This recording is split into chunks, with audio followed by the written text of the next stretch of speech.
Hello everyone, आप सभी का हमारे चैनल पे स्वागत है।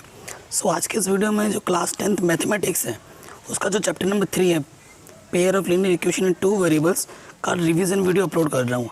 इस पे मैंने बहुत ही इंपॉर्टेंट क्वेश्चन हर एक कॉन्सेप्ट को डिटेल में समझाते हुए very very very important questions को पिक किया है। ये वीडियो आपके लिए बहुत हेल्पफुल होगी। इस वीडियो बनाने के लिए बहुत मेहनत लगी है। सो प्लीज़ वीडियो को बिना डाउनलोड किए ऑनलाइन पूरा देखना गाइस। अगर आप प्रॉपर सपोर्ट करोगे तो मैं हर एक चैप्टर की वीडियो आपको बहुत जल्द प्रोवाइड करवा दूंगा। Thank you. इस वीडियो को हर जगह शेयर कर देना। जय हिंद।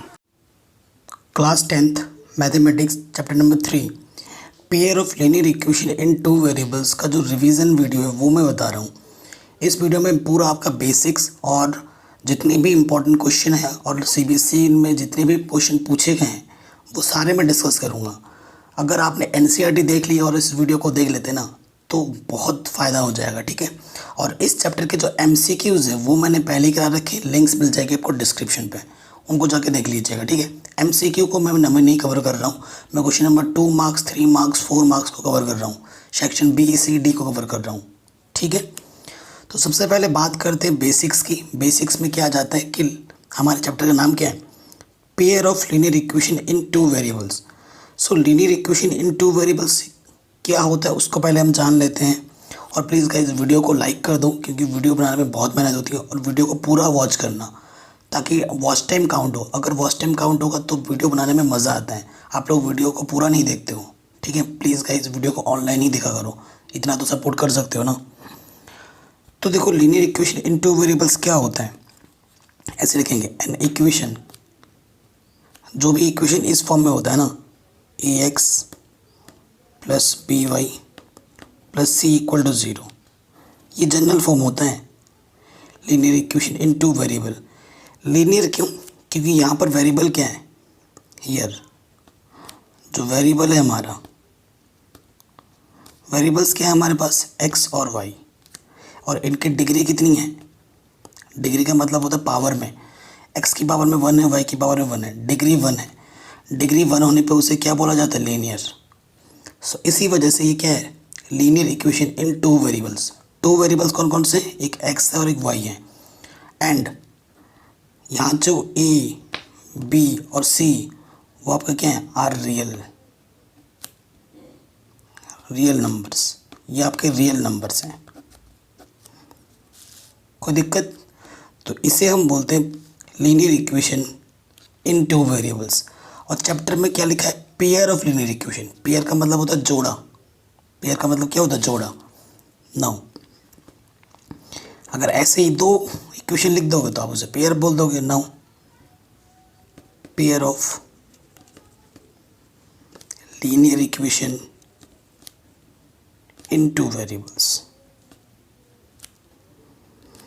जैसे मैंने यहाँ पे बोल दिया a1 बोल देता हूँ, a1x plus b1y plus c1 equal to 0। And और एक मान लो दूसरा a2x plus b2y plus c2 equal to 0, ठीक है। तो ये दो इक्वेशन मैंने लिख दी एक साथ, तो ये पेयर में बन गया, ठीक है। तो इसे हम क्या बोलेंगे, पेयर ऑफ लीनियर इक्वेशन। अगर इसको एग्जाम्पल दे दूँ मैं, एक एग्जाम्पल दूँ तो इसे लिख सकते 2x plus 3y minus 2 equal to 0।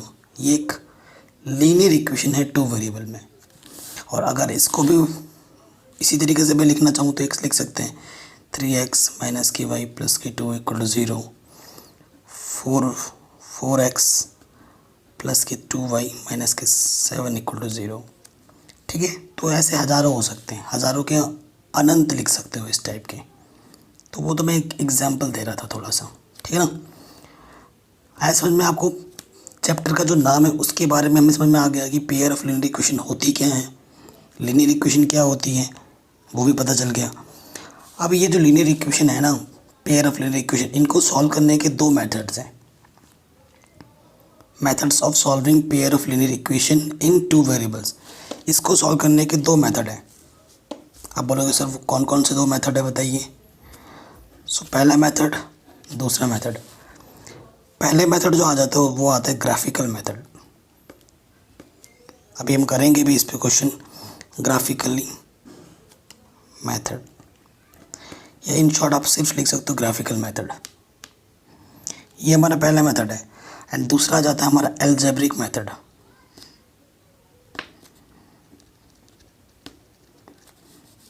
ठीक है, दूसरा मेथड हमारा क्या आता है, एल्जेब्रिक मेथड। पहले मेथड में हमें ग्राफ पेपर में सॉल्व करना होता है। ठीक है, इस ग्राफ पेपर में हमें सॉल्व करना होता है। ओके, एंड जो दूसरे मेथड की मैं बात करूं एल्जेब्रिक मेथड में, तो एल्जेब्रिक मेथड में 3 टाइप के होते हैं। 3 टाइप एल्जेब्रिक मेथड। पहला मेथड होता है आपका सब्स्टिट्यूशन मेथड।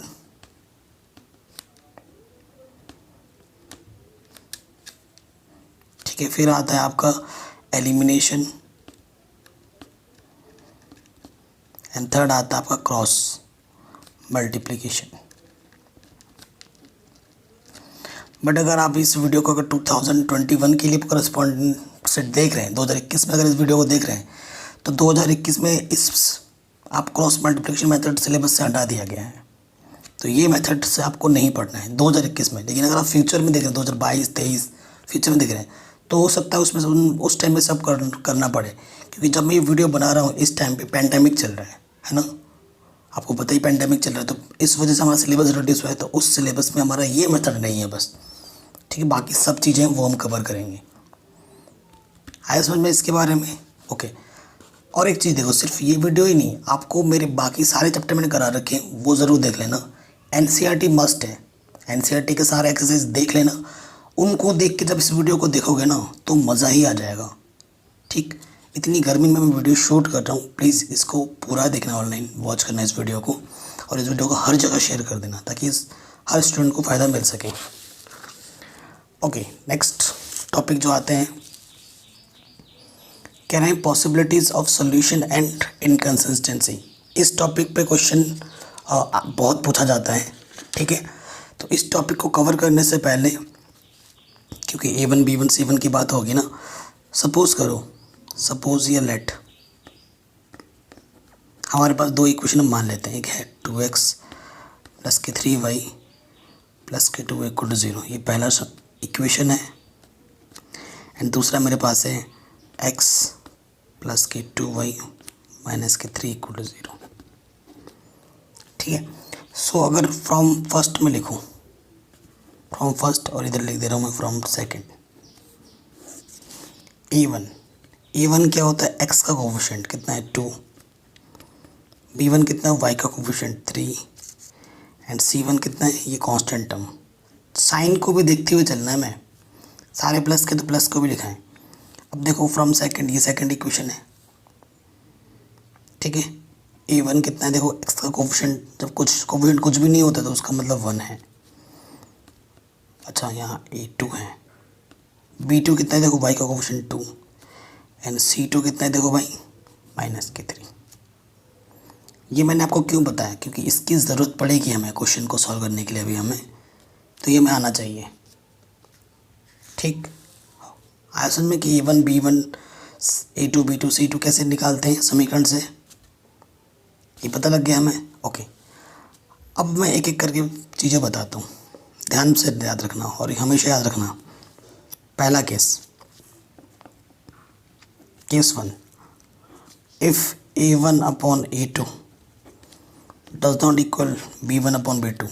अगर आपके पास 2 पेयर ऑफ लीनियर इक्वेशन है और A1/A2 करते हो और B1/B2 करते हो और उनका रेशियो आपस में इक्वल नहीं आता है, तब क्या होता है ना, ये आपका ये आपका नंबर लाइन होता है। तो आपको एक, ये पहली लाइन गई, ये दूसरी लाइन गई, ये पहली लाइन गई, ये दूसरी लाइन गई, तो ये एक ही पॉइंट पे कट करता है। ये एक ही पॉइंट पे कट करता है। तो अगर ग्राफिकल प्रेजेंटेशन की बात करूँ तो ये इंटरसेक्टिंग लाइन है। ये क्या है, इंटरसेक्टिंग लाइन।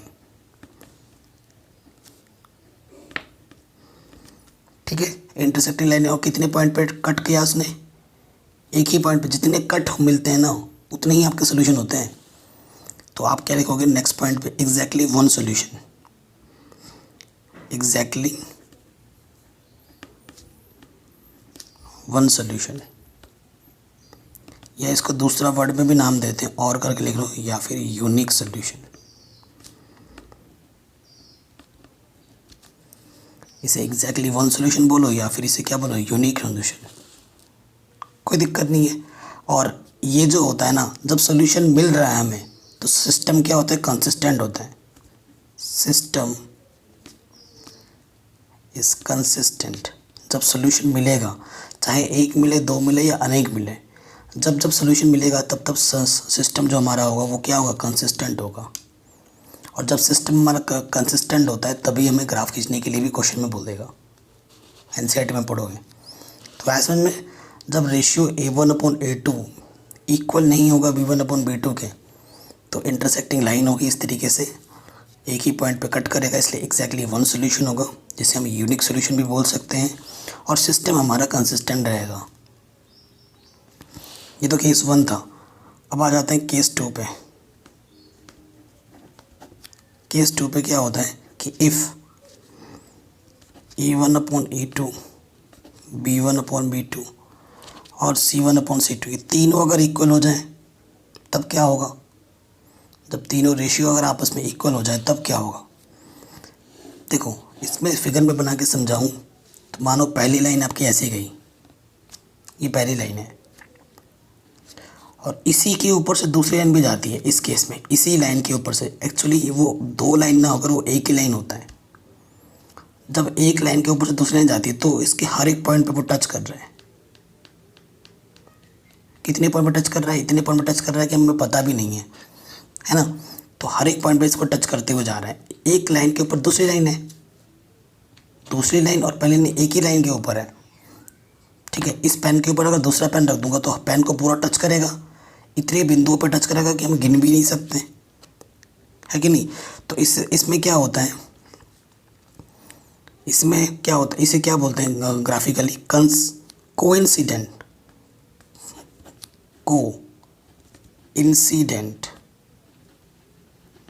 लाइंस। ग्राफिकली इसे क्या बोला जाता है, कोइंसिडेंट लाइन। कोइंसिडेंट में हर एक पॉइंट पे इसको टच करती हो जा रहा है दूसरा लाइन भी। इसी वजह से इसका जो सॉल्यूशन होता है इन्फिनाइटली मैनी सॉल्यूशन, क्योंकि इसमें बहुत सारे बिंदुओं पर टच करते हुए जा रहा है, तो इसका क्या होता है, इन्फिनाइटली मैनी सॉल्यूशन होता है। मैनी सॉल्यूशन तो मिल रहा है ना भाई हमें, सॉल्यूशन जब जब हमें मिलेगा सिस्टम हमारा क्या होगा, कंसिस्टेंट। तो इसमें भी क्या होगा, सिस्टम इज कंसिस्टेंट। केस 2 भी हमने डिस्कस कर लिया, ठीक, केस 2 भी हो गया। अब केस 3 पे आ जाओ। 3 ही केस है, ज़्यादा नहीं है, तो तीनों को याद ज़रूर कर लेना। तीसरा केस क्या है कि इफ़ A1/A2 इक्वल है B1/B2 के और इक्वल नहीं है वो C1/C2 के, तब क्या होगा। इस केस में क्या होता है कि अगर एक लाइन ऐसी गई, दूसरी लाइन उसके पैरेलल जाती है, मतलब ये लाइन और ये लाइन कभी भी आपस में इंटरसेक्ट होगी ही नहीं, किसी पॉइंट पर इसको टच करेगा ही नहीं, कट करेगा ही नहीं। ये और ये लाइन आपस में हमेशा क्या रहेगी, पैरेलल समझते हैं ना। मतलब कभी भी आप, जैसे सड़क है, सड़क का ये छोर और ये छोर कभी भी आपस में टच नहीं करता, है कि नहीं। तो जब हमारा कटिंग पॉइंट ही नहीं मिलेगा तो सोल्यूशन ही नहीं होगा। मैंने आपको बोला तो जितने कटिंग पॉइंट मिलते हैं उतने ही सोल्यूशन होते हैं। अब ये पैरेलल लाइन है, ये कभी आपस में कट ही नहीं करेगा, तो सोल्यूशन कहाँ से आएगा। ज्योमेट्रिकल में क्या होता है, जब भी A1/A2 इक्वल होता है B1/B2 के और इक्वल नहीं होता है C1/C2 के, तब दोनों लाइंस क्या होती हैं, पैरेलल। तो आप क्या लिखोगे, पैरेलल लाइंस। ये पैरेलल लाइंस को प्रेजेंट करता है, ठीक है, ये पैरेलल लाइंस को प्रेजेंट करता है। और नेक्स्ट में मैं क्या लिखोगे, कट ही नहीं किया तो नो सोल्यूशन, इसका कोई सोल्यूशन नहीं होता है, नो सोल्यूशन। एंड जब सोल्यूशन ही नहीं है तो सिस्टम क्या होगा, सिस्टम इज इनकंसिस्टेंट।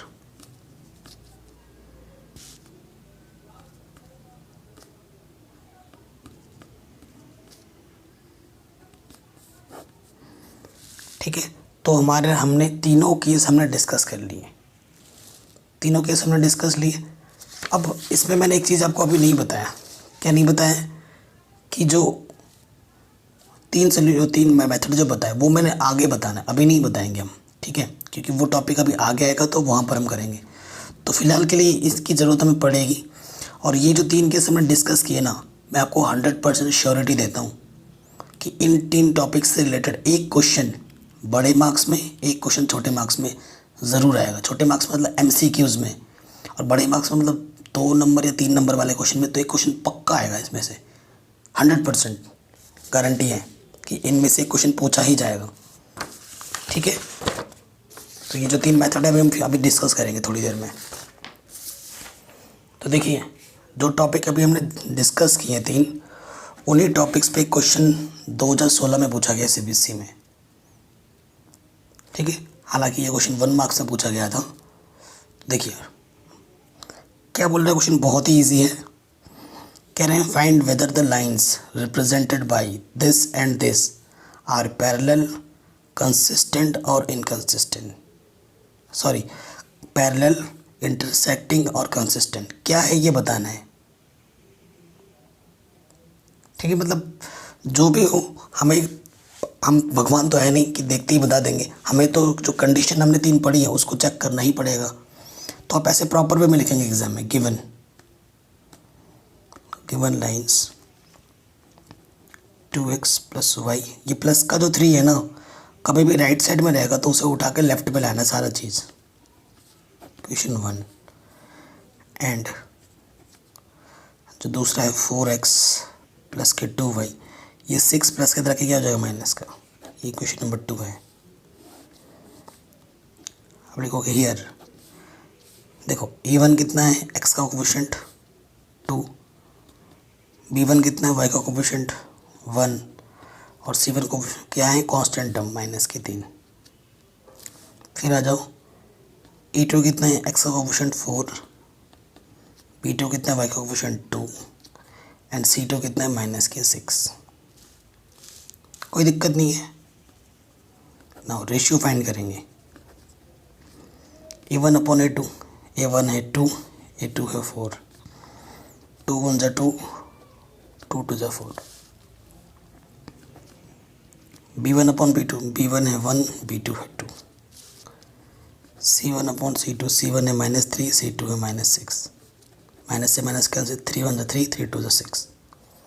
सो देखो तीनों रेशियो इक्वल हैं, 1/2 1/2 1/2। तो आप क्या कहोगे, since a1/a2 is equal to b1/b2 is equal to c1/c2। जब तीनों रेशियो इक्वल होते हैं तो क्या होता है, कोइंसिडेंट लाइन होता है, कोइंसिडेंट।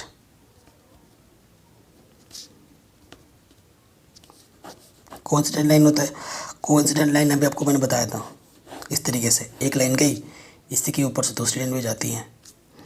और जब ऐसा होता है तो इन्फिनिटली मैनी सोल्यूशन होता है, इन्फिनिटली मैनी सोल्यूशंस।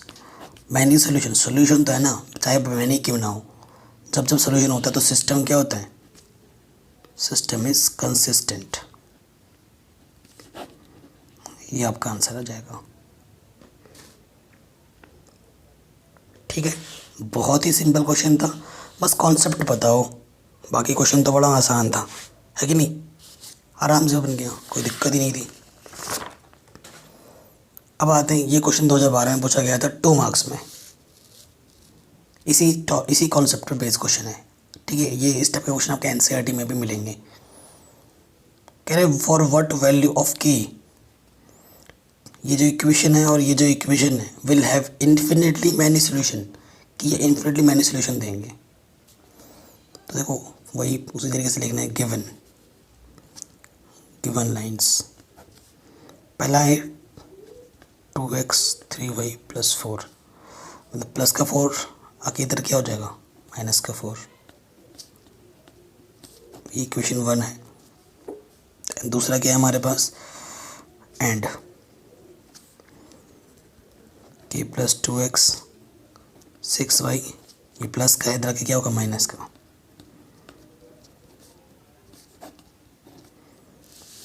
कोई दिक्कत नहीं है। हियर A1 कितना है देखो 2, B1 कितना है 3, C1 कितना है -4, A2 x का कोफिशिएंट k+2, B2 यहाँ से 6 आ जाएगा y का कोफिशिएंट, एंड C2 ये। चिन्हों को भी ध्यान में रखना है, साइन को भी ध्यान में रखना है। अगर साइन प्लस का माइनस कर दोगे, एक भी प्लस का माइनस हो गया ना तो आपका क्वेश्चन गड़बड़ हो जाएगा, आंसर नहीं आएगा। फिर कंडीशन क्या दे रहे हैं, will have infinitely many solution. तो इस केस के लिए डिस्कस करेंगे, फॉर इन्फिनाइटली मैनी सोल्यूशन। ठीक है, इन्फिनिटली मैनी सोल्यूशन के लिए बात करेंगे। तो मैनी सोल्यूशन के लिए अभी हमने देखा था क्या होता है, तीनों रेशियो आपस में इक्वल होते हैं, A1/A2, B1/B2, C1/C2। तो A1 कितना है 2, A2 कितना है k+2, B1 है 3, B2 है 6, C1 है -4, C2 है ये। तो ये तीनों रेशियो आपस में इक्वल हैं, है कि नहीं। तो कोई सा भी दो ले लो इक्वल, when 2/k+2 = 3/6, 3 1 जा 3, 3 2 जा 6, क्रॉस मल्टीप्लाई करोगे 2 2 जा 4, k+2 1 जा k+2, प्लस का 2 इधर आके क्या हो जाएगा माइनस का। सो k की वैल्यू कितनी मिल जाएगी हमें 2। ये आ गया आंसर। ठीक है, ये हमारा आंसर आ गया, इजीली हो गया ये क्वेश्चन। तो इस तरीके का क्वेश्चन ज़रूर पूछा जाता है एग्जाम में हर बार। नेक्स्ट क्वेश्चन देखते हैं। ये क्वेश्चन भी 2012 में पूछा गया था, लेकिन दूसरे सेट में, क्योंकि बोर्ड एग्जाम में सिर्फ एक ही पेपर नहीं आता है। ज़रूरी नहीं कि जो पेपर आपने दिया है वही पेपर का क्वेश्चन आपके फ्रेंड का भी होगा, उसका सेट अलग हो सकता है। आपको पता होना चाहिए, बोर्ड में अलग अलग सेट मिलते हैं हमें, ठीक है ना। तो ये क्वेश्चन उसी साल दूसरे सेट में आया था। For what value of p does the pair of linear equation given below have a unique solution. Oh sorry, मैं क्वेश्चन लिखना भूल गया है ना, इक्वेशन लिखना भूल गया, तो इसे स्किप करो, बाद में करा दूंगा वीडियो के एंड में। चलिए नेक्स्ट क्वेश्चन पे आते हैं। ये अभी हमने किए थे 2 मार्क्स वाले प्रॉब्लम, जो क्वेश्चन छूट रहा है उसे हम लास्ट में कर लेंगे। अब ये क्वेश्चन आया था 2014 में 3 मार्क्स में। इस क्वेश्चन में क्या बोल रहे हैं, solve the pair of linear equation graphically. मैंने बताया था pair of linear equation solve करने के 2 तरीके हैं, एक ग्राफिकली है और एक मैथमेटिकल वे है, अलजेब्रिक मेथड है ना। तो इस क्वेश्चन को हमें सॉल्व करना होगा with the help of graph paper. So graph paper पे पॉइंट्स को डिनोट करना आपको आना चाहिए, जो कि आपने क्लास 9th में सीखा होगा, ठीक है ना। आपको पता है ये लाइन की इक्वेशन है। लाइन कब बनती है, जब हमें कम से कम 2 पॉइंट पता हो और उसको अगर आप ज्वाइन करोगे तब जाके एक लाइन बनती है। तो हमारा ऑप्टिमल जो सोल्यूशन निकलेगा ना, उसके लिए सबसे पहली प्रायोरिटी हमारी यही है कि हर एक लाइन से एटलीस्ट 2 पॉइंट निकाले जाएं, इससे भी और इससे भी। फिर उन दोनों का जो हम ड्रॉ करेंगे, एक लाइन ऐसी जाएगी एक लाइन ऐसी, यहाँ पे कट करेगा, और इस जो कटिंग पॉइंट है, इंटरसेक्टिंग पॉइंट है, इस इंटरसेक्टिंग पॉइंट को ग्राफ पेपर में देख लेंगे और उसी के अकॉर्डिंग हमें हमारा आंसर मिल जाएगा। ठीक है, सो देखिए ऐसे लिखा जाता है, फ्रॉम फर्स्ट इधर मैं लिख रहा हूँ, फ्रॉम सेकंड इधर लिख रहा हूँ। मैं ऐसे कर रहा हूँ ताकि मैं पूरा पेज बजा सकूँ। आपको एग्ज़ाम में ऐसे नहीं करना है, आपको फ्रॉम फर्स्ट करके पूरा करना है, उसके बाद नीचे लाके फ्रॉम 2 डालना है, ठीक है। मैं तो बस पेज बचाने के लिए ऐसा कर लिख रहा हूँ। फ्रॉम फर्स्ट देखिए 4x - y, ये चीज़ है। तो माइनस का इधर जाके प्लस का y हो जाएगा, 4x, ये प्लस का 4 इधर के माइनस के 4y। अब ऐसा डब्बा बनाते हैं। कई लोगों को कैलकुलेशन करनी नहीं आती होगी ना फास्ट, जैसे हम कर लेंगे। और फ्रॉम सेकंड यहाँ से देखिए क्या हो जाएगा, 3x + 2y = 14 है,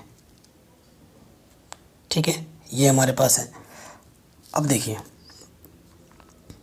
कम से कम 2 पॉइंट चाहिए ना, उसको ध्यान में रखते हुए चलना है। सो देखो यहाँ पे लिखोगे x, यहाँ पे लिखूँगा मैं y। जब मैं x की वैल्यू 0 लूँगा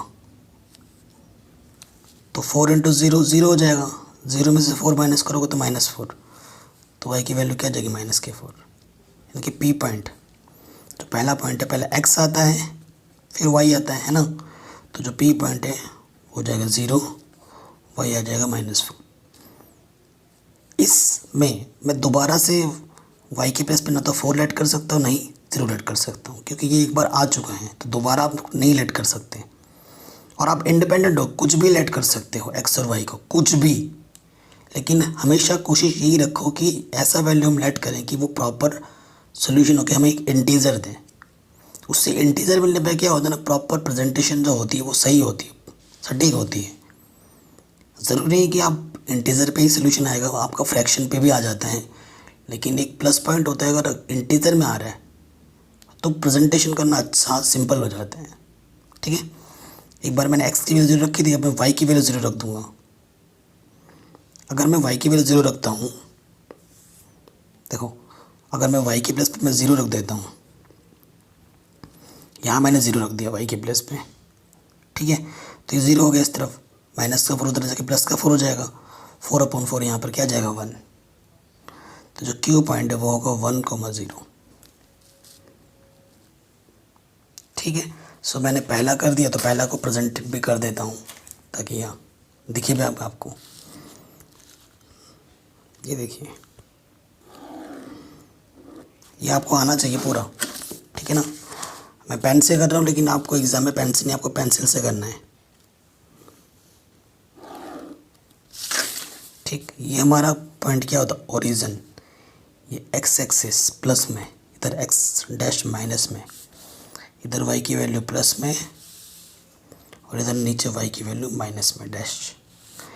ये क्या है, प्लस का 1, प्लस का 2, प्लस का 3, माइनस के 1, माइनस के 2, समझ में आ रहा है ना। इधर वैल्यू माइनस के 1, माइनस के 2, प्लस के 1, प्लस के 2, ऐसे चलेगा। ठीक, तो देखिए पहला पॉइंट हम ड्रॉ कर रहे हैं, पी पॉइंट क्या है, x पे 0 जाना है, y पे -4। ये x पे 0, y पे क्या जाना है -4। 1 2 3 4, यहाँ पे पहला पॉइंट है, ये पॉइंट हमारा p है, 0, -4 ऐसे लिखोगे भी। फिर नेक्स्ट पॉइंट क्या है हमारा q, 1,0। x पे 1 जाना है और y पे जाना ही नहीं है 0, तो यही पॉइंट है हमारा q 1,0। अब इन दोनों पॉइंटों को मीट करते हुए, ठीक है, इन दोनों पॉइंटों को मिलाते हुए हमें क्या खींचना है, लाइन सीधी, और जो इक्वेशन था वो लिख देनी है। इक्वेशन हमारे पास क्या था, ये 4x - y = 4 लिख दिया हमने। अब आओ सेकंड वाले इक्वेशन पे।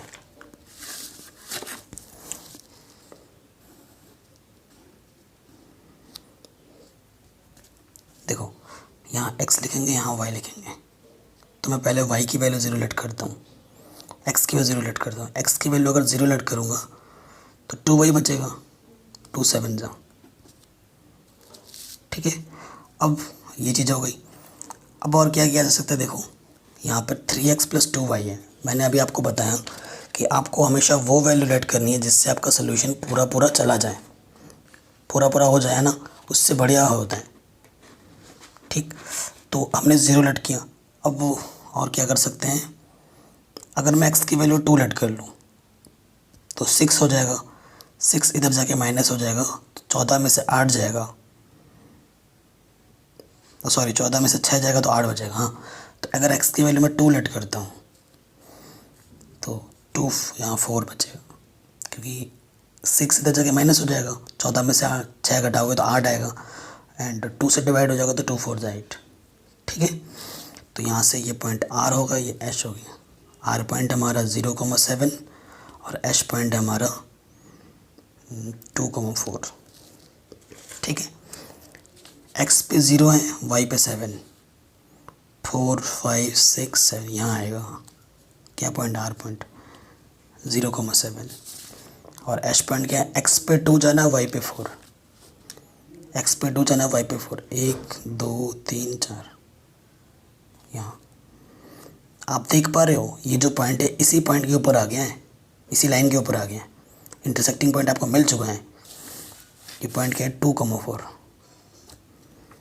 अब इन दोनों पॉइंट को क्या करना है, मिला तो ये लाइन खींच देनी है। देखो इस लाइन का और इस लाइन का जो इंटरसेक्टिंग पॉइंट है वो 2,4 है और यही पॉइंट आपका क्या आंसर।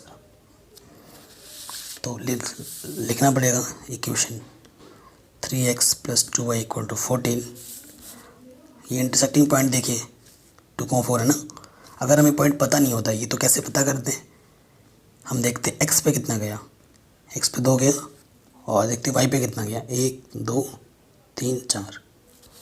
सो जो हमारा आंसर है वो x की वैल्यू कितनी है 2 और y की वैल्यू कितनी है 4। ये हमने निकाला है बाई ग्राफिकली। ठीक है, तो ऐसे फाइंड करते हैं वो ग्राफिकली आंसर। तो नेक्स्ट क्वेश्चन जो है हमारा 2011 में पूछा गया था और ये क्वेश्चन काफ़ी इंपॉर्टेंट है। ऐसे क्वेश्चन पूछे जा सकते हैं कि determine the value of m and n। m और n की वैल्यू हमें फाइंड करनी है so that the following system of linear equations have infinite number of solution. ठीक है, बहुत ही ईजी प्रॉब्लम है। सो आपको मैं डायरेक्ट बताता हूँ इधर हियर a1 कितना है मेरे पास x का कोफिशिएंट 2m - 1, b1 कितना है y का कोफिशिएंट 3 एंड c1 कितना है -5 एंड a2 कितना है अपन के पास x का कोफिशिएंट 3, b2 कितना है y का कोफिशिएंट n-1 एंड c2 कितना है अपन के पास -2। ठीक है, क्वेश्चन में क्या बोला है for infinite number of solution, तो हम वही लिखेंगे for infinite number of solutions. ठीक, ये हमने लिख दिया। इनफाइनाइट नंबर ऑफ सॉल्यूशन तभी होता है जब सिस्टम ऑफ जो इक्वेशन है वो हमारे क्या हों कोइंसिडेंट। और कोइंसिडेंट कंडीशन में क्या होता है a1/a2 = b1/b2 = c1/c2। तो a1 हमारे पास है 2m-1, a2 हमारे पास है 3, b1 हमारे पास है 3, b2 हमारे पास है n-1, c1 हमारे पास है -5, c2 हमारे पास है -2। माइनस से माइनस कैंसिल। तो देखो अगर आपके पास 2 अननोन वेरिएबल्स हैं तो उनको सॉल्व करने के लिए आपके पास 2 ही सिस्टम ऑफ लीनियर इक्वेशन होनी चाहिए, तभी आप उन अननोन वेरिएबल्स को फाइंड कर सकते हो यूनिक सोल्यूशन में। वरना अगर एक ही सोल्यूशन आएगा ना, मतलब एक ही इक्वेशन आएगा तो नंबर ऑफ सोल्यूशन जो होंगे वो इनफाइनाइट हो जाएंगे। ठीक है, सो पहले हम इसको ले लेते हैं एंड सेकंड हम इसको और इसको ले लेंगे, है ना, क्योंकि इस तीनों आपस में इक्वल हैं। तो पहले लेते हैं व्हेन 2m-1 अपॉन 3 = 3/n-1 और इधर हम ले रहे हैं व्हेन 3/n-1 = 5/2। ठीक है, क्रॉस मल्टीप्लाई करो तो 2mn - 2m।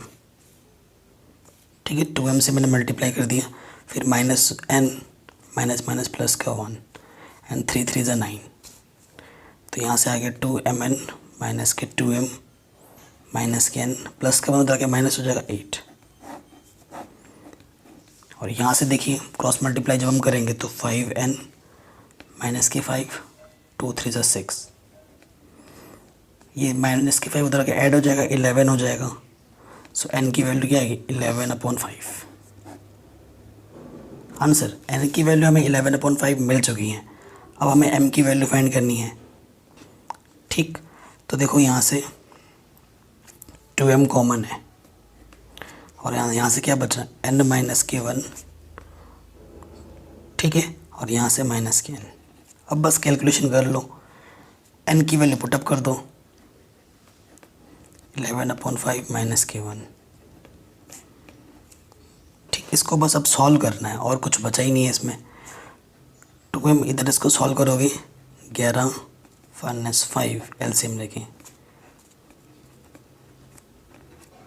ठीक है, इसको आगे कर रहे हैं हम यहाँ पर।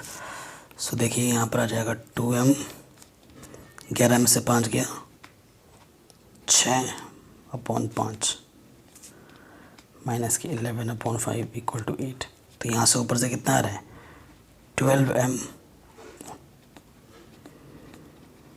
ठीक, सो देखो एलसीएम कितना आ गया 5, तो 12m माइनस की 11।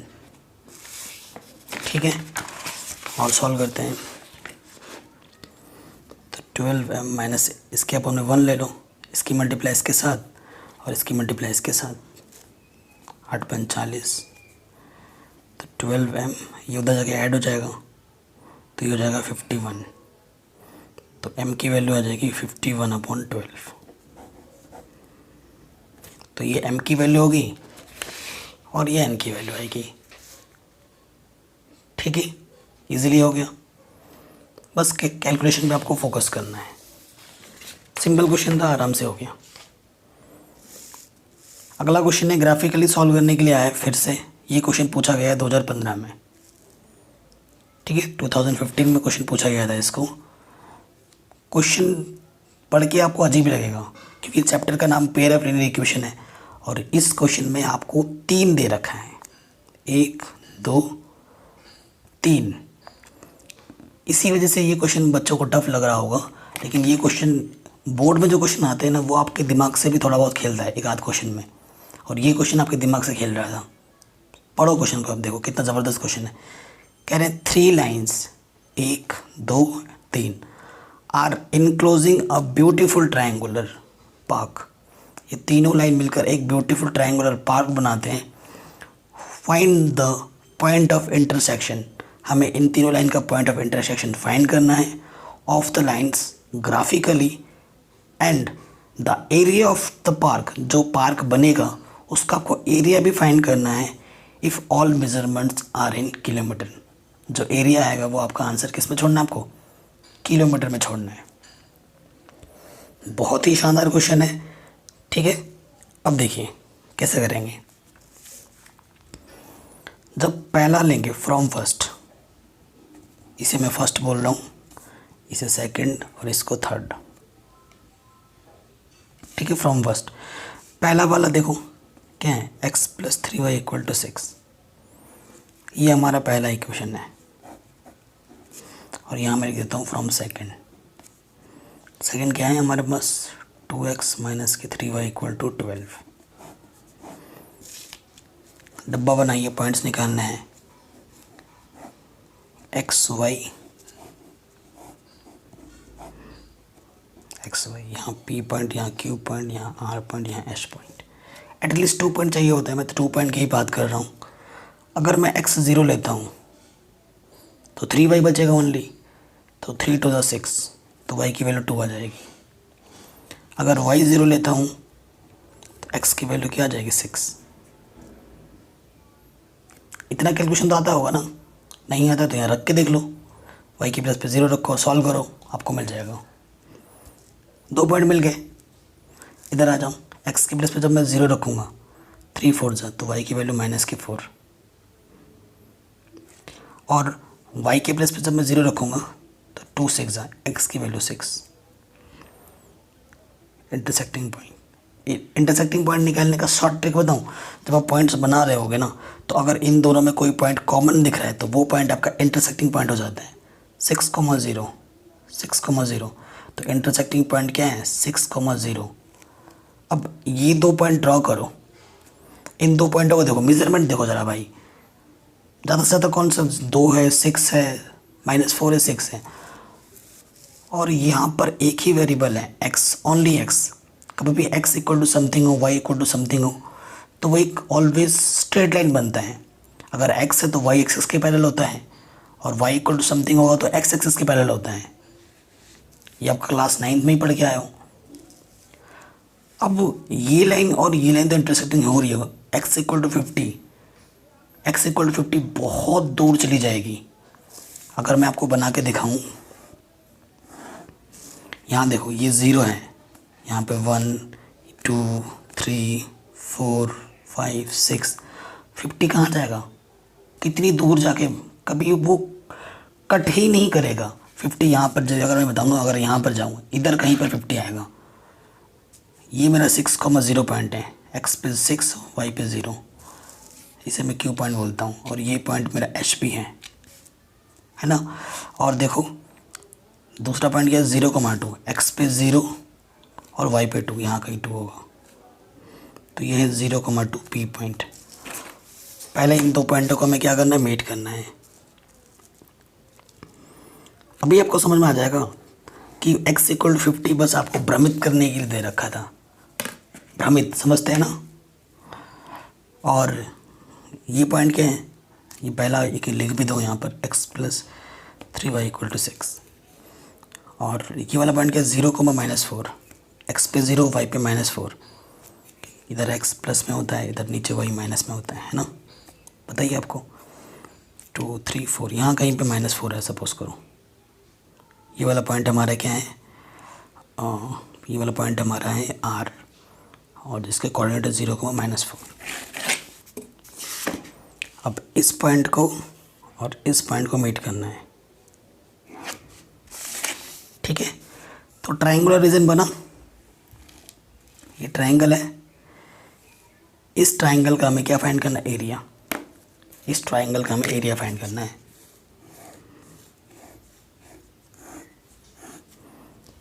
इसका हमें एरिया फाइंड करना है, ठीक। अब देखो ध्यान से, ये जो है यहाँ पर 90 एंगल बन रहा है, यहाँ पर भी 90 एंगल बन रहा है, तो ये दो ट्रायंगल में अगर टोटल रीजन मेरे को फाइंड करना है एरिया, तो मेरे पास दो ट्रायंगल है, एक यहाँ एक छोटा वाला, ये इसका बेस है और ये इसकी परपेंडिकुलर हाइट है, ये इसका बेस है, ये इसकी परपेंडिकुलर हाइट है। तो बेस अगर देखा जाए तो इसने यहाँ पर 2 घेरा है, और हाइट कितनी है, 6, हाइट 6 है किलोमीटर। और यहाँ पर देखो कितना है, माइनस मत ले लेना क्योंकि डिस्टेंस कभी भी माइनस में होती है। यहाँ पर कितना है, 4, इस ट्रायंगल में 4 बेस है और हाइट तो वही है 6। कितना ब्यूटीफुल क्वेश्चन है ना, इसीलिए क्वेश्चन को बनाया गया, एरिया ऑफ ट्रायंगल। और 50 तो भाई इधर कहीं आएगा, कट करेगा ही नहीं कभी भी, ठीक है। तो ये हमारा हुआ, सो एरिया ऑफ ट्रायंगल क्या होगा, फॉर्मूला पता ही, 1/2 बेस इंटू हाइट होता है ना,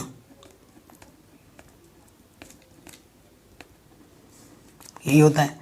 सो इस वाले ट्रायंगल के लिए बात करेंगे, 1/2, बेस कितना है 2, हाइट कितनी है 6, प्लस इस वाले ट्रायंगल में आऊँ वही फॉर्मूला, 1/2 बेस है 4, हाइट है 6, 2 से 2 कैंसिल, 2 3 जा, यहाँ से 6 बचा, 4 3 जा 12, तो कितना जाए 18 kilometre square. Area of triangle कितना होगा, 18 किलोमीटर स्क्वायर। ये आपका आंसर आ जाएगा, ठीक है। आराम से हो गया ये क्वेश्चन भी, तो ये क्वेश्चन भी हमारा इजीली बन गया। अब और एक क्वेश्चन मैं लेता हूँ, यही क्वेश्चन है, इस क्वेश्चन को भी 2015 में पूछा गया दूसरे सेट में, और ये क्वेश्चन आपके एनसीईआरटी का है, ठीक है। और वहाँ पर मैंने इंपॉर्टेंट क्वेश्चन में इसे मार्क भी कर रखा है पहले ही। कह रहे हैं solve graphically the pair of linear equation. ये जो पेयर ऑफ लीनियर इक्वेशन है इनको हमें ग्राफिकली सॉल्व करना है, ग्राफिकली दिखाना है, और फिर हमें कोऑर्डिनेट्स पता करने हैं। Find the coordinates of the vertices. जब इनको आप ड्रॉ करोगे ना तो एक ट्रायंगुलर रीजन बनेगा। सो ट्रायंगल जब बनेगा तो उनके वर्टिसेस होंगे यहाँ पर, यहाँ पर, यहाँ पर। सो वर्टिसेस पे हमें पता करने हैं of the triangular region form by these lines and x axis. Also calculate the area of this triangle. और हमें एरिया भी ट्रायंगल का कैलकुलेट करना होगा इसका, ठीक है। तो ये क्वेश्चन आपके एनसीईआरटी का है, एक्सरसाइज 3.2 का क्वेश्चन है, मैंने करा रखा है, आप जाके देख सकते हैं। इसे मैं नहीं कराऊंगा, टाइम वेस्ट हो जाएगा ना, एनसीईआरटी पहले करा रखी है, तो उससे आप एनसीईआरटी सोल्यूशन में जाकर देख लेना, ठीक। देख लेंगे, एनसीईआरटी करा रखी है, आपको मेरे सोल्यूशन में दिख जाएंगे। नेक्स्ट क्वेश्चन है 2018 में पूछा गया था, अभी लेटेस्ट आ रखा है ये question. Can for what values of m and n the following system of linear equation has infinitely many solution. इस क्वेश्चन को मैं नहीं करूँगा, इसे मैं आपके लिए होमवर्क छोड़ रहा हूँ। होमवर्क इसलिए छोड़ रहा हूँ क्योंकि जस्ट 2 क्वेश्चन पहले हमने बिल्कुल ऐसा एक क्वेश्चन किया था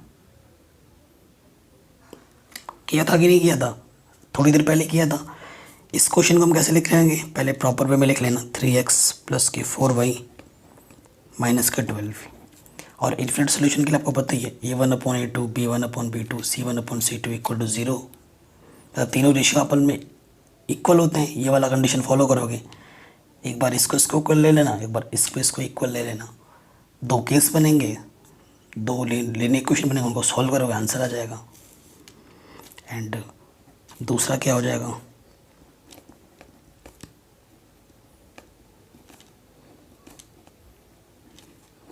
प्लस का के माइनस का हो जाएगा, है ना।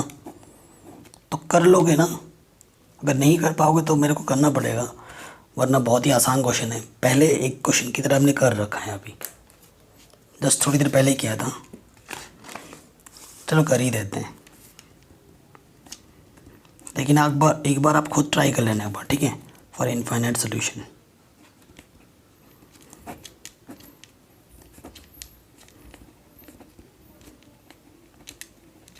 तीनों रेशियो इक्वल होते हैं, तो a1 कितना है अपन के पास 3, डायरेक्ट कर रहा हूँ, ठीक है। आपकी बार b1 कितना है a1/a2 कितना है x का coefficient m plus n, b1 कितना है y का कोफिशिएंट, b2 कितना है ये चीज़, c1 कितना है माइनस के 12, c2 कितना है, तो माइनस से माइनस कैंसिल, 2 2 4, ठीक है। एक बार इसको लेते हैं और एक बार इसको, ठीक है।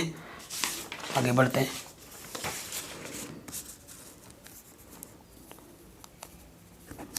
When 3/m plus n 2/m minus n, ये लिया, क्रॉस मल्टीप्लाई करोगे 2m plus 2n equal to 3m minus 3n। m को एक तरफ ले जाओ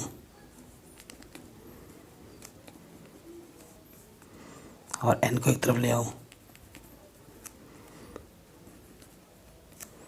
3m माइनस 2m कितना जगह m, सो m की वैल्यू क्या आ जाएगी 5n। इसे मैं इक्वेशन 1 मान लेता हूँ। सेकेंड वन, अब इसको इक्वल लो 2/m minus n equal to 12/5m minus 1। 2 1 ज़ा 2, 2 6 ज़ा 12, ठीक। तो यहाँ से क्या बचा 1/m माइनस n, और यहाँ से आ जाएगा 6 5m माइनस 1। मल्टीप्लाई करो 6m माइनस के 6n, किसी भी नंबर को 1 से मल्टीप्लाई करते हैं तो वही रहता है। अब m को एक तरफ ले जाओ, प्लस का इधर के माइनस का हो जाएगा, और यहाँ पे ऑलरेडी माइनस के 6n है, तो 6m माइनस m माइनस के m माइनस के 6n इक्वल टू माइनस के 1। दोनों तरफ से माइनस कॉमन ले लो, तो यह आ जाएगा m plus 6n equal to 1। Second, m की वैल्यू उठाकर यहाँ रख दो, ठीक है। तो क्या हो जाएगा, m की वैल्यू क्या है 5n plus 6n equal to 1, तो ये हो जाएगा 11n equal to 1। So n की वैल्यू आ जाएगी 1/11, ठीक। n की वैल्यू उठाकर यहाँ रख दो, तो m की वैल्यू आ जाएगी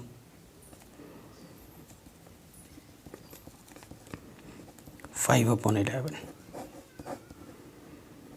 आंसर,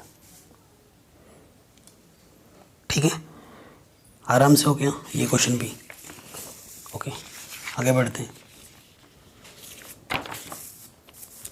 अब ये जो क्वेश्चन मैंने लिया है ये नेक्स्ट टॉपिक पे बिलोंग करते हैं। देखिए यहाँ क्या है, क्वेश्चन में क्या बोल रहे हैं, ये 2012 में आ रखा था। Can solve the following system of linear equation by substitution method.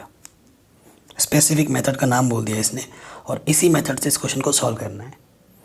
But मैं चाहता हूँ कि इस क्वेश्चन को हम, जो हमारे सिलेबस में 3 मेथड है, तीनों मेथड से मैं करके दिखाऊँ, और तीनों मेथड से हमें आंसर आपको सेम ही मिलेगा। आप चाहे कोई सा भी मेथड यूज़ करें, ऑलवेज़ आपको जो आंसर मिलता है वो सेम मिलता है, उसमें कोई गड़बड़ी नहीं होती है। लेकिन 2021 में अगर आप इस वीडियो को देख रहे हैं तो क्रॉस मल्टीप्लिकेशन मेथड आपके सिलेबस में नहीं है, लेकिन मैं क्रॉस मल्टीप्लिकेशन मेथड भी कराऊंगा, तो उसे आप स्किप कर देना, क्योंकि फ्यूचर में जो बच्चे देखेंगे उनको वो हेल्प करेगा ना, उनके सिलेबस में वो ज़रूर होगा। सो मैं फ्यूचर का सोच के बना रहा हूँ। तो क्रॉस मल्टीप्लिकेशन मेथड जब मैं कराऊंगा तो उस पार्ट को आप स्किप कर देना। तो सबसे पहले हम इसी मेथड को ही करते हैं, सब्स्टिट्यूशन मेथड। सब्स्टिट्यूट का मतलब क्या होता है, एक वैल्यू को उठाकर दूसरे में रखना। और सब्स्टिट्यूट में हमें उस इक्वेशन को लेना होता है, हालांकि किसी भी इक्वेशन को लेने से बात बन जाती है, लेकिन उस इक्वेशन को लेना जो आपको इजी दिखे, जैसे कि ये वाला। तो मैं क्या करना होगा, फ्रॉम फर्स्ट लिखो, इस इक्वेशन को लिख दो, ठीक है। तो देखो y की वैल्यू निकालते हैं हम, क्योंकि माइनस का y उधर के जाके क्या हो जाएगा, प्लस का y, और ये प्लस की 2 इधर के क्या हो जाएगा, माइनस की 2। इसे हम इक्वेशन नंबर 3 बोल देंगे। है समझ में? अब देखो इक्वेशन अपने किससे निकाला है, पहले से, y की वैल्यू। तो आपको y की वैल्यू पहले में नहीं रखना है, किस में रखना है, दूसरे में। जिससे आप सब्स्टिट्यूट करोगे उससे नहीं, उसमें नहीं रखना है, दूसरे इक्वेशन में रखना है, ठीक। तो आप क्या लिखोगे, put the value of y in equation second, we get. Second equation क्या है, ये है, एक बार लिख लो इक्वेशन को, और y की वैल्यू जो भी है वो रख दो, 2x - 2। मल्टीप्लाई में होगा क्योंकि 3 और y आपस में मल्टीप्लाई में है। मल्टीप्लाई करो, 3 2 6x, 3 2 और यहाँ पर क्या है भाई, 15 है, ठीक। x और 6x क्या हो जाएगा, 7x, माइनस के 6 तो जाके क्या हो जाएगा, प्लस के 6, 21, 7 इधर मल्टीप्लाई में जाके क्या हो जाएगा, डिवाइड में, 7 या 21। x की वैल्यू कितनी आ गई, 3, ठीक है। अब x की वैल्यू उठाकर इक्वेशन नंबर 3 में रख दो, फ्रॉम 3। तो यहाँ है 2x - 2 = y। x की वैल्यू कितनी है, 3 है, रखो यहाँ पर। 3 2 6 - 2 = y। सो y की वैल्यू कितनी आ गई, 4, आंसर। तो ये क्वेश्चन आ रखा था 2012 में, 2012 में, है ना, बहुत ही ईजी था। अब इसी क्वेश्चन को हम बाकी 2 मेथड से भी करेंगे, और जब हम 2 मेथड और लगाएंगे ना, तब भी आंसर हमारा यही रहेगा। ये नहीं कि मेथड चेंज करेंगे तो हमारा आंसर भी चेंज आएगा, ऐसा कुछ नहीं है, ठीक है। अब यही क्वेश्चन हम लेते हैं आपके सामने, और अब करेंगे इसे हम एलिमिनेशन मेथड से। हाँ, तो यहाँ इक्वेशन नंबर 1 लिखो, कौन सा लगा रहे हैं, एलिमिनेशन, ठीक है, एलिमिनेशन मेथड। सो एलिमिनेशन मेथड लगा रहे हैं हम, 2x - y = 2, यहाँ इक्वेशन 1 है, एंड दूसरा है x + 3y = 15। अब इसमें क्या होता है ना कि x और y के कोफिशिएंट आपको इक्वल चाहिए होते हैं। यहाँ 2 है, यहाँ 1 है, तो अगर हटाना किसको है आपको वो देखना है। अगर हम एलिमिनेशन का मतलब होता है एक चीज़ को हटाना है हमें, तो हम x को अगर हटाना है ना, तो x का कोफिशिएंट कुछ नहीं है, तो यहाँ कितना है, 1 है, तो इसमें 1 से मल्टीप्लाई करना है और इसमें 2 से। नीचे वाले मतलब ऊपर जो होता है उसको नीचे में मल्टीप्लाई करते हैं, नीचे जो होता है उसको ऊपर में मल्टीप्लाई करते हैं। आप चाहो तो प्रॉपर लिख सकते हो, multiply equation first by 1 and second by 2 then we get. इस तरीके से भी लिख सकते हो या डायरेक्ट लिख सकते हो, from first and second we get. ये भी सही है, ठीक है, क्योंकि जब आप मल्टीप्लाई करके दिखाओगे तो एग्जामिनर वैसे ही समझ जाते हैं। 1 से किसी भी नंबर पर मल्टीप्लाई करते हैं तो वही रहता है, उस पर कोई चेंजेस ही नहीं होते हैं। 2 से मल्टीप्लाई करना है सब में, तो ये हो जाएगा 2x, 2 3 6y, 15 15 दूनी 30। सेम साइन है, ये भी प्लस का है, ये भी प्लस का है। अगर ये भी माइनस का होता है, ये भी माइनस का होता है। सेम साइन जब भी हो, सेम साइन जब भी हो तो हमें माइनस करना होता है, और डिफरेंट साइन जब भी हो, एक प्लस का एक माइनस का, डिफरेंट साइन होने पे हमें ऐड करना होता है। सेम साइन है तो माइनस करेंगे, माइनस करने पे चिन्ह बदलता है। ये प्लस का है तो माइनस का होगा, ये प्लस का है तो माइनस का होगा, ये प्लस का है तो माइनस का होगा। तो प्लस का 2x माइनस का 2x कैंसिल, माइनस के y माइनस का 6y माइनस के 7y। ठीक है, और देखो यहाँ से 30 माइनस का प्लस का 2 तो माइनस के 28 कैंसिल, 7 मल्टीप्लाई में इधर के डिवाइड में 7 4 जा, सो y की वैल्यू 4 आई है, पहले भी 4 आएगा। ठीक है, अब y की वैल्यू किसी भी एक इक्वेशन में उठा के रख दो, पहले में रख देते हैं, आसान दिख रहे हैं। फ्रॉम फर्स्ट, ठीक है, सो x की वैल्यू निकालनी है, y की वैल्यू 4 है, माइनस के 4 उधर जाके क्या हो जाएगा, प्लस के 4, 6, 2 इधर मल्टीप्लाई में इधर रखे क्या हो जाएगा, डिवाइड में, 2 3 जा 6, तो x की वैल्यू कितनी आ गई, 2। ठीक, बन गया आराम से, कोई दिक्कत नहीं है। 2 बोल रहा हूँ, x की वैल्यू कितनी, 2 3 जा, x की वैल्यू 3 है, ये पहले भी 3 ही आई थी। ठीक है, आराम से हो गया। अब मैं बताता हूँ क्रॉस मल्टीप्लिकेशन। जो 2021 वाले स्टूडेंट है वो क्रॉस मल्टीप्लिकेशन मेथड स्किप कर देना, आपके सिलेबस में नहीं है। और सीखने के लिए अगर देखना चाहते हो तो देख लेना, सीखने के लिए देख सकते हो, वरना एग्जाम में तो नहीं आएगा ये method. Cross multiplication method,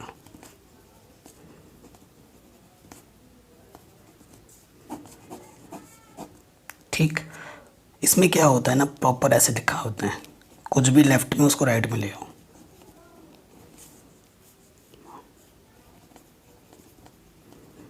plus के इधर के क्या होगा, माइनस का। ठीक, अब आपको क्या करना है, यहाँ x लिखो, यहाँ y लिखो और यहाँ 1 लिखो। x का गुणांक कितना है, 2, कोफिशिएंट y का कोफिशिएंट कितना है, माइनस के 1, और कांस्टेंट टर्म कितना है, माइनस के 2। x का कोफिशिएंट कितना है, 1, y का कोफिशिएंट 3 एंड कांस्टेंट टर्म 15। ऐसे लिख लेना, आ गया। फिर आपको क्या लिखना है, x y 1, ठीक है, इतना लिख लोगे। अब जब x के लिए बात करेंगे ना, x के लिए जब बात करेंगे तो x वाले को छुपा दो, इसकी मल्टीप्लाई इससे होगी तब, -1 इंटू माइनस के 15, यहाँ माइनस लग जाएगा ऑटोमेटिकली। फिर इसकी मल्टीप्लाई इसके साथ होगी, माइनस की 2 इंटू 3। ठीक, अब y के लिए जब आओगे तो y को छुपाती ही पहली नज़र हमारी इधर पड़ेगी। y के लिए सोच लेना कि जो नियम लगता है ना वो डिफरेंट लगता है, बाकी x और 1 के लिए सेम लगता है। तो 2 - 2 इंटू 1, फिर माइनस 2 इंटू 15। ठीक है, इसकी मल्टीप्लाई इसके साथ, इसकी मल्टीप्लाई इसके साथ। अब 1 पे आ जाऊँ, 1 के लिए वही रूल है, 2 इंटू 3 माइनस -1 इंटू 1। ठीक है, अब देखो माइनस प्लस के 15, माइनस माइनस प्लस, 2 3 जा 6, माइनस की 2 1 जा 2, माइनस माइनस प्लस, 15 2 जा 30, 2 3 जा 6, -1 into 1, negative into negative positive, तो ये आ गया 21। ठीक है, 28 और 7। अब इसको एक बार इसके साथ लेना होता है, इसको एक बार इसके साथ लेना होता है, ठीक है। तो देखो व्हेन x/21 इक्वल्स टू 1/7, तो क्या हो जाएगा 21 इधर डिवाइड में इधर आके क्या होगा मल्टीप्लाई में, 21 1 जा 21, 7 3 जा 21, आगे x की वैल्यू 3, पहले भी वही आया था। व्हेन y/28 1/7, तो ये अपॉन में इधर आके क्या होगा मल्टीप्लाई में, 28 1 जा 28, 7 4 जा 28, तो y की वैल्यू क्या आ जाएगी 4, ठीक है। तो एक ही क्वेश्चन को हमने तीनों मेथड से करके देखा है, आंसर सेम ही आए हैं, ठीक है। तो ये जो हम सिलेबस कर रहे हैं प्रीवियस इसके, ये अभी आपका पार्ट 1 हुआ है, मतलब अभी हम इसमें आपका टॉपिक 2 ऐड करेंगे, ठीक है। इसमें अब नेक्स्ट पार्ट में क्या आएगा, डिफरेंट टाइप की problems. So video please online ही देखते रहना, और अभी तक अगर लाइक नहीं किया तो प्लीज़ लाइक करो। तो जो नेक्स्ट क्वेश्चन है वो आपके स्क्रीन पे शो हो रहा है। ये क्वेश्चन 2015 में पूछा गया था। क्वेश्चन क्या बोल रहे हैं, a lending library has fixed charge for the first 3 days and additional charge for each day thereafter. Srishti paid 27 for a book kept for 7 days while Rekha paid 21 for the book she kept for 5 days. Find the fixed charge and the additional charge per day by them. तो ये काफ़ी easy और काफ़ी important question है जो कि बार बार पूछा भी जाता है। जितने भी क्वेश्चन मैं डिस्कस कर रहा हूँ थ्रू आउट दिस वीडियो में, वो सारे के सारे मोस्ट इंपॉर्टेंट क्वेश्चन है जो कि बार बार रिपीट होते हैं, ठीक है। तो इस टाइप के क्वेश्चन में हम क्या करेंगे, लेट फिक्स चार्ज जो हमें मान लेना है, let fix charge be x rupees and additional charge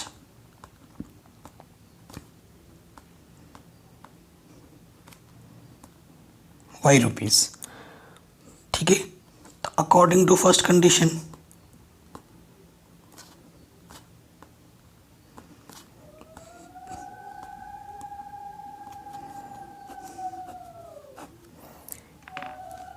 देखो बाहर पूजा हो रही है तो उसके लिए हम सॉरी गाइस, थोड़ा बैकग्राउंड नॉइज मिल सकता है तो उसको आप इग्नोर करना, ठीक है।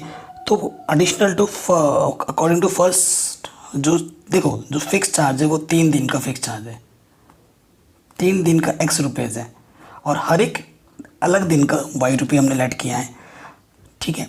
तो 7 डेज़ के लिए, 7 डेज़ के लिए वो कितना पे करती है, 60 पे 27 रुपये for a book kept for 7 days, 27 रुपये। 7 में से 3 माइनस कर दो, 3 तो x रुपये हो गया, और एक्स्ट्रा कितना हो 4। अगर एक दिन में y रुपये पे करती है तो 4 दिन में कितने रुपये पे करेगी, 4y। तो ये पहला इक्वेशन है। And according to second condition, according to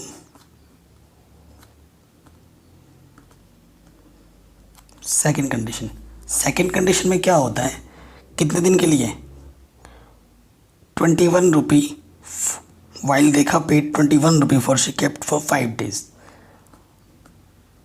5 days के लिए वो 21 रुपये पे करती है। 3 दिन तो आपका फिक्स्ड हो गया, यानी कि 3 दिन का x रुपये, एक्स्ट्रा कितने दिन हुए, 2 days, 2 days के लिए कितना हो जाएगा 2y। अब इक्वेशन नंबर 1 और 2 को हम एलिमिनेशन मेथड से सॉल्व कर देंगे, हमें हमारा आंसर मिल जाएगा। Solving first and second,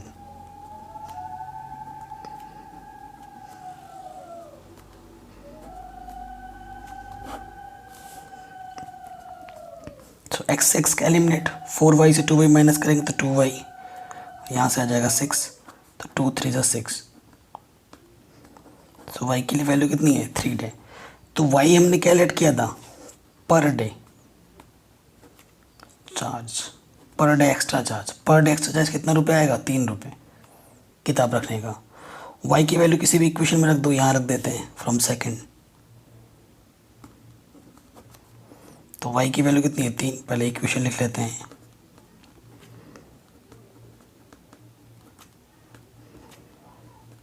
to 3 = 6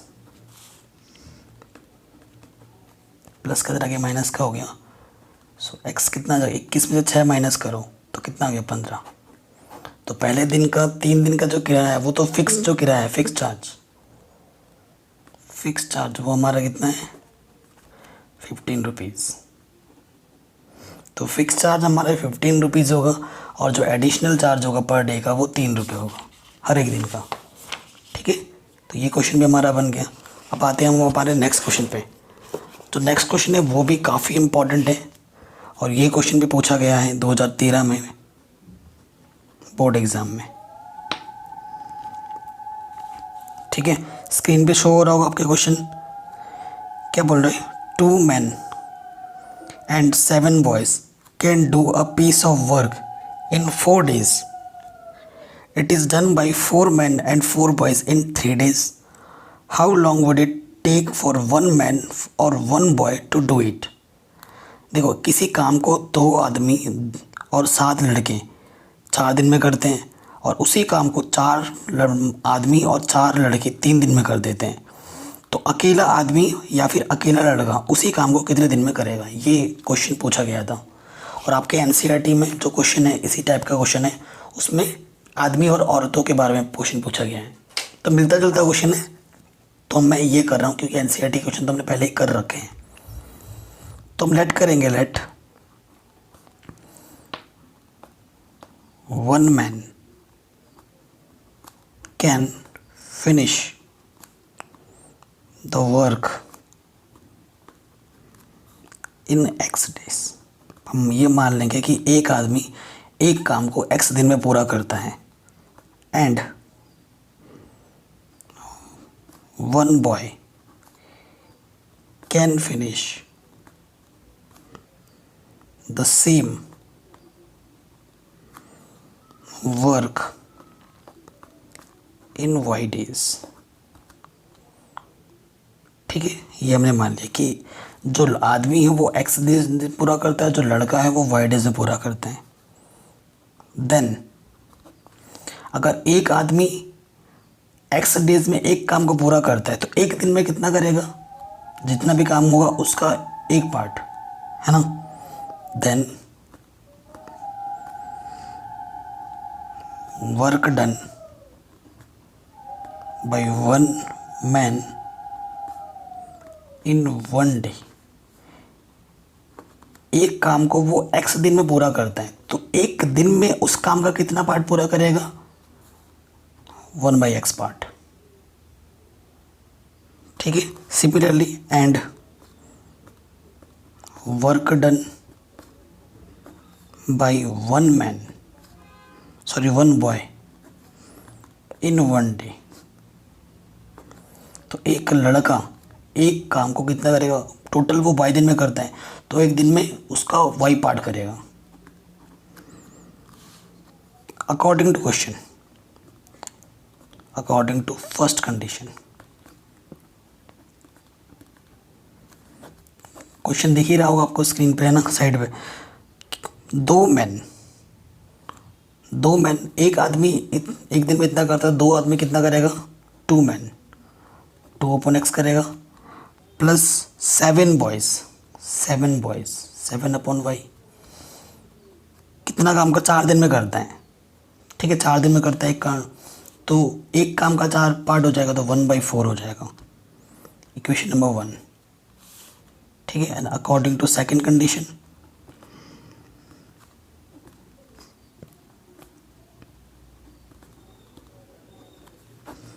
second condition में कितने हैं 4 मैन यानी कि 4/x और कितने बॉय हैं 4 बॉय 4/y कितने दिन में करता 3 डेज में यानी कि 1/3।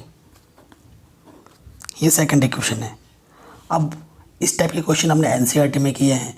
जब सिमेट्री दिखती है आपको तो सिमेट्री को आपको लेट कर लेना होता है, तो हम लेट कर लेंगे, let 1/x equals to a and 1/y equals to b। ठीक है, सो फ्रॉम फर्स्ट देखो ये 2/x है ना, तो इसको मैं ऐसे लिख सकते हैं 2 2 into 1/x, 7 into 1/y equal to 1/4। तो 1/x को आपने क्या बोला है a, 7 1/y को आपने क्या बोला है b, 1/4। इसके अपोज में कुछ नहीं तो 1 मान लो, 4 से मल्टीप्लाई हो जाएगा, 8a सच्चा को 28b, 1 1 जा 1। इक्वेशन नंबर 3 हो गया।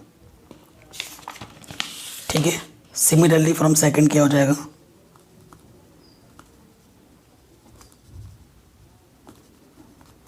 ये आपका टोटली डायरेक्ट में लिख दे रहा हूँ, 4a प्लस 4b इसका टू 1/3 होगा, 3 से मल्टीप्लाई कर दोगे, 12a, 3 4 जा 12b, 1 1 जा 1। Equation number 4। ठीक है, अब इक्वेशन नंबर 3 को एंड 4 को एलिमिनेशन मेथड से सॉल्व कर दोगे, आपका आंसर बन जाएगा। Solving 3rd and 4th। ठीक है ना, तो एलिमिनेशन मेथड में एलिमिनेट करना होता है हमें, ऐसे तो सॉल्व होता नहीं है ना, एलिमिनेट करना पड़ेगा। तो देखिए क्या करें, हम क्या करेंगे, ये देखिए गर्मी बहुत हो रही है, देखिए यहाँ पर 12a है, 12b है, यहाँ पर 8 है, 24b है। तो हम क्या करते हैं, हम एलिमिनेशन मेथड लगा, कुछ भी मेथड लगा सकते हो, any method you can follow here, क्योंकि क्वेश्चन में बोला नहीं है, लेकिन 2021 में आपका क्रॉस मल्टीप्लिकेशन मेथड नहीं आएगा। ठीक है ना। तो मैं लगाता हूँ सब्स्टिट्यूशन मेथड फ्रॉम 3rd। तो 8a 28b इक्वल टू 1 था, तो 8a, तो ये हो जाएगा 1 माइनस 28b। सो a की वैल्यू क्या हो जाएगा, 1 माइनस 28b अपॉन 8। ये मल्टीप्लाई में था, डिवाइड में आ गया।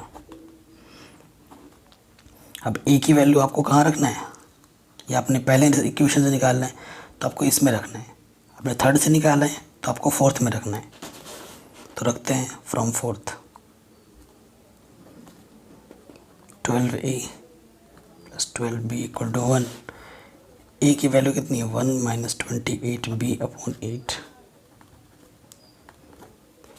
ठीक है, सो देखिए 4 दूनी 8, 4 3 12, तो यहाँ से 3 1 माइनस 28b अपॉन 2।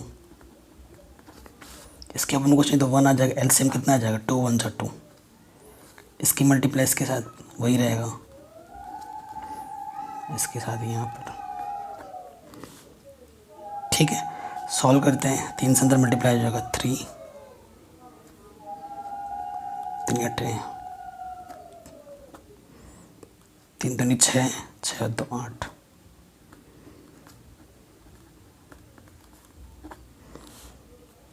ठीक, तो सॉल्व करते हैं। देखो यहाँ पे 3 प्लस का 2 इधर रखेगा कि माइनस का 2, और ये प्लस का इधर माइनस का किधर प्लस का हो जाएगा, प्लस का इधर आकर माइनस का।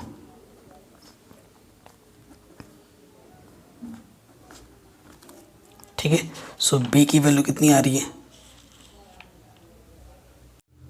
तो b की वैल्यू क्या आ गई, 1/64।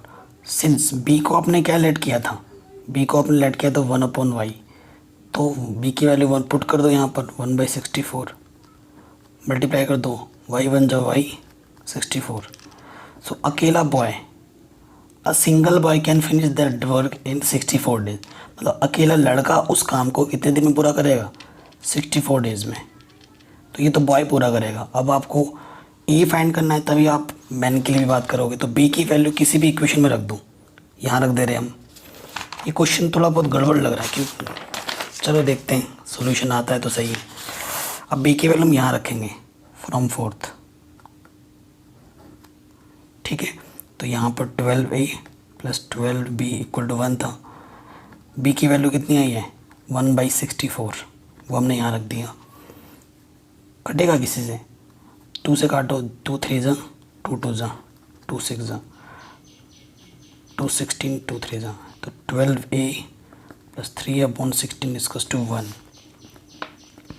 प्लस का इधर के क्या होगा, माइनस का, एलसीएम आ जाएगा 16। 16 एकम 16 माइनस 3, तो 16 में से 3 गया 13 बट्टे 16। ठीक है, तो क्वेश्चन ये गड़बड़ है। देख रहे हैं यहाँ पर सोल्यूशन में थोड़ा सा, क्योंकि पूरा पूरा जाना चाहिए था डिवाइड, तो देख लेते हैं। तो 13/16/12 ये डिवाइड भी था कि मल्टीप्लाई में हो जाएगा, है ना। सो देख रहे हैं आप 13, हाँ, तो अब मल्टीप्लाई 12 छंग 72 कैरी 7, 12 एकम 12 और 7 12 और 7 179, तो यहाँ 192 आ गया। ठीक है, काटो, कटेगा क्या 13 से? I don't think so. 13 एकम 13 कटेंगे तो कितना बचेगा? 6 62 नहीं कटेगा पूरा। आपने ए को लेट किया था 1/x, यहाँ पे 1/x रख दो, तो x की वैल्यू क्या आ जाएगी? 192/13। तो 13 एकम 13, ठीक है, 62 हो गया। 13 पंजे 60, क्या बोल रहा हूँ मैं, सॉरी, मेरा भी दिमाग गर्मी में ख़राब हो रहा है। 13 एकम 13 कितना बचा? 62। 13 का तुम 26 बत्ती, तेरह चौको 52, 13 पंजे 65, ज़्यादा हो जा रहा है, तो 14 पॉइंट समथिंग आ रहा है, तो वो इम्पॉसिबल है। ये क्वेश्चन में थोड़ी गड़बड़ी है। ये मैंने बुक से उतारा था क्वेश्चन, और जब मैं उस बुक के सोल्यूशन को फॉलो कर रहा हूँ तो वहाँ पर आंसर भी उल्टा पुल्टा आने। सो ये क्वेश्चन गड़बड़ है, इसे हम स्किप कर दो। क्वेश्चन का जो मेन पॉइंट था ना, मेन पॉइंट वो हमने सीख लिया है कि जो इक्वेशन बनाना वो हमारा मेन काम था, वो हमने सही सही किया, उसमें कोई गड़बड़ी नहीं है। सो आप समझ सकते हैं। बाकी सोल्यूशन पार्ट तो आप खुद भी कर सकते हैं ना, सोल्यूशन में देख के पता चलेगा कि आंसर गड़बड़ आ रहा है। सो इसको छोड़ दीजिए। अब एनसीईआरटी का वो प्रॉब्लम देख लीजिएगा। अब आते हैं एक प्रॉब्लम पे। ये क्वेश्चन है, ये क्वेश्चन पूछा गया है 2011 के बोर्ड एग्ज़ाम में, ठीक है। और मैं एनसीईआरटी के प्रॉब्लम नहीं ले रहा हूँ, एनसीईआरटी के प्रॉब्लम तो इम्पोर्टेंट है ही है, वो तो आप कर ही लोगे। ये प्रॉब्लम ले रहा हूँ, ये जो प्रॉब्लम मैंने लिया है वो जो 3 जो होते हैं ना एंडिंग एक्सरसाइज में, ठीक है ना, ऑप्शनल एक्सरसाइज, उसका ये प्रॉब्लम है, हमें सॉल्व करना है। आपके स्क्रीन पे ये क्वेश्चन दिख रहा है, हमें x और y की वैल्यू फाइंड करनी है, ठीक है। सो पहला इक्वेशन में क्या दे रखा है?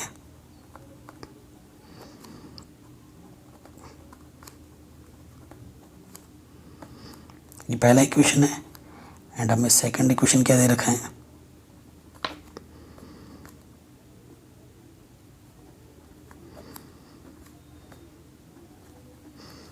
ये हमें सेकंड इक्वेशन दे रखा है। अब यहाँ से हमें x और y की वैल्यू फाइंड करनी है, ठीक है। देखो, इसके अपोन में भी x है, इसके अपोन में y है, इसके अपोन में भी x है, इसके अपोन में y है। सिमेट्री दिख रही है आपको? जब सिमेट्री दिखे तो लेट कर लो, लेट 1/x को हमने p लेट किया एंड 1/y को हमने q लेट किया। कोई दिक्कत नहीं होनी चाहिए। सो फ्रॉम फर्स्ट, अभी मैंने बताया, तो ये क्या हो जाएगा? a² p, ये हो जाएगा b² q इक्वल टू 0, ठीक, ये हो जाएगा। इसे आप इक्वेशन नंबर ए बोल दो। एंड फ्रॉम सेकंड ये क्या हो जाएगा? a² bp plus ab² q equal to a plus b। हमें p और q पहले फाइंड करना है, उसके बाद हमें x y मिलेगा, है ना। सो देखो, अगर आपको किसी को एलिमिनेट करना है, p को एलिमिनेट करना है ना, या q को एलिमिनेट करना है, यहाँ पर a², यहाँ पर भी a², क्या नहीं है इधर? b नहीं है। सो इक्वेशन इसमें b से मल्टीप्लाई कर दूँ और इसको 1 से, तो लिखो so from a and b। क्योंकि कोफिशिएंट जब तक इक्वल नहीं होंगे तो आप एलिमिनेशन मेथड यूज़ नहीं कर सकते। b से जब मल्टीप्लाई करेंगे तो ये हो जाएगा a² b p b³ q और 0 × b 0। यहाँ से भी हो जाएगा, ये तो वही रहेगा क्योंकि 1 से मल्टीप्लाई करने पे वही रहता है।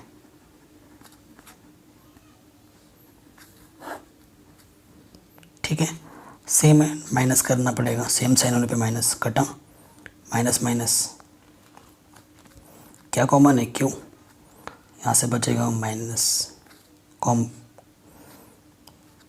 प्लस हो जाएगा क्योंकि बाहर माइनस है, और अंदर बचेगा ab², और इधर क्या? माइनस के a प्लस b। ठीक है, इधर भी नेगेटिव कैंसिल। सो क्यू की वैल्यू क्या आ गई, ए प्लस बी, इधर से आ गई b q plus a b square. ठीक है, ये हमें क्या मिली, क्यू की वैल्यू। अब क्यू की वैल्यू को उठाकर हमें यहाँ रखना है तो हमें पी की वैल्यू मिलेगी। यहाँ तक तो हमने सही किया है ना, कोई गड़बड़ नहीं है।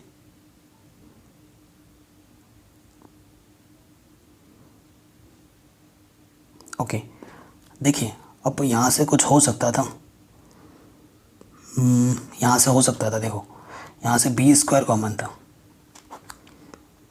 तो यहाँ से अंदर बचता बी प्लस ए से कैंसिल, तो क्यू की वैल्यू क्या जाती है, 1/b स्क्वायर। ये देखो कितना सिंपल हो गया। सो इस इक्वेशन को हम कुछ मान लेते हैं, इक्वेशन नंबर सी मान लिया। अब क्यू की वैल्यू को यहाँ रख दो, आपको पी की वैल्यू मिल जाएगी। फ्रॉम ए, तो A square P B square, Q की वैल्यू कितनी है, 1/b स्क्वायर। तो ए स्क्वायर पी माइनस का 1 हो जाएगा, प्लस का 1 हो जाएगा, तो पी की वैल्यू आ जाएगी 1/a स्क्वायर। सिंस हमने पी को क्या माना था, 1/x, so 1/x equal to क्या जाएगा, 1/a स्क्वायर। यहाँ पर हमने 1/x रख दिया। सो x की वैल्यू क्या आ जाएगी, रेसिप्रोकल कर दो तो x की वैल्यू a स्क्वायर आ जाएगी। रेसिप्रोकल कर देंगे ना, x बन जाए x, a स्क्वायर बन जाए a स्क्वायर। एंड अगेन हमने q को क्या माना था, 1/y, तो q हमारा क्या है था, 1/b स्क्वायर, तो y बन जाए y, b स्क्वायर बन जाए b स्क्वायर। आंसर सिंपल, आराम से हो गया, कोई दिक्कत नहीं है। तो ये क्वेश्चन भी हो गया हमारा। अब आते हैं हम हमारे नेक्स्ट क्वेश्चन पे। जो नेक्स्ट क्वेश्चन है वो 2012 के बोर्ड एग्जाम में पूछा गया था। क्वेश्चन क्या बोल रहे हैं, the ratio of incomes of 2 person is 11:7 and the ratio of their expansion is 9:5। If each them manage to save 400 per month, find their monthly income. ठीक है, दो इंसान हैं जिनकी कमाई का रेशियो 11:7 और खर्चे का रेशियो 9:5 है, और दोनों ही 400 रुपये सेव करते हैं। तो बताना है कि वो कितने रुपए महीना कमाते हैं। ठीक है, देखो अगर मैं कमाता हूँ 700 रुपये मंथ में और मैं खर्च करता हूँ 200 रुपये एक महीने में, तो बचाता कितना हूँ, 500 रुपये, है ना। मतलब टोटल कमाई में से अगर खर्च मैं घटा दूंगा तो मेरी सेविंग बचेगी, यही मतलब हुआ। तो इस क्वेश्चन में क्या बोला है, देखो जो इनकम का रेशियो है 2 पर्सन का इनकम रेशियो, जो दो इंसान है वो 11:7 है, और जो खर्चे का रेशियो है, एक्सपेंडिचर जो है हमारा, एक्सपेंडिचर्स वो कौन सा रेशियो, 9:5 है। ये दोनों के दोनों इंसान सेम महीने में कितने रुपए बचाते हैं, 400 रुपये बचाते हैं। ठीक है, सो लेट कर लेंगे, लेट जब भी रेशियो में वाले प्रॉब्लम होते हैं ना तो सेम तरीके से चलते हैं। Let the incomes of 2 persons be, पहले का 11x हो जाएगा एंड सेकेंड का क्या हो जाएगा, 7x। ऑल्सो द एक्सपेंडिचर, मतलब जो खर्चा है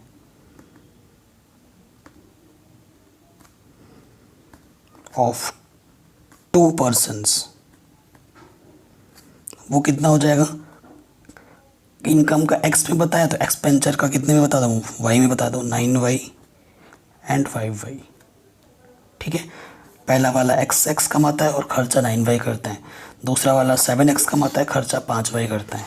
लेकिन दोनों का जो सेविंग है वो कितना है, महीने का 400 है। ठीक है, सो अकॉर्डिंग टू क्वेश्चन,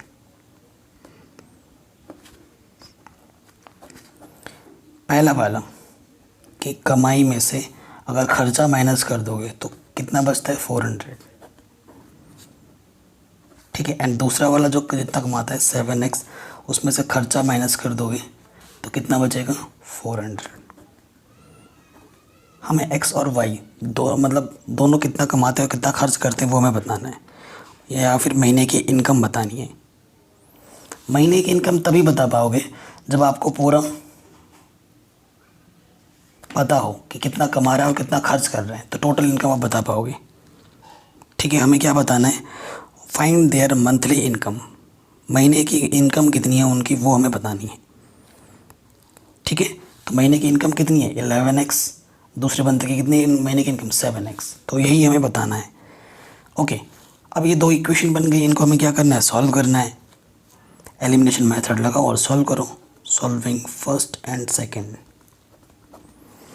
तो हम पहले वाले में किससे मल्टीप्लाई करें, किसको हटाना चाहोगे?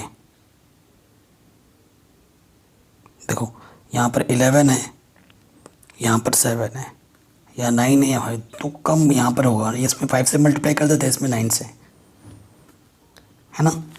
वाई को हटा रहे हैं, तो 5 से मल्टीप्लाई कर दोगे तो क्या जाएगा 55x 45y 4 पंचे 20। ठीक है, फिर 9 से मल्टीप्लाई करो 9 7 63, 9 पंचे 45y, 9 चौको 36 00। सेम साइन होने पे नेगेटिव करते हैं और नेगेटिव करने पे साइन चेंज होता है, प्लस का माइनस, माइनस का प्लस, प्लस का माइनस, कैंसिल आउट।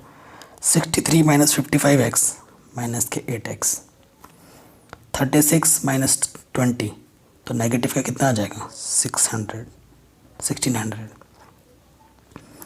8 2 जा, सो x की वैल्यू कितनी आएगी 200।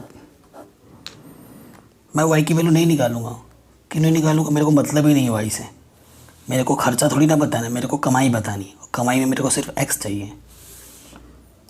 हैंस मंथली इनकम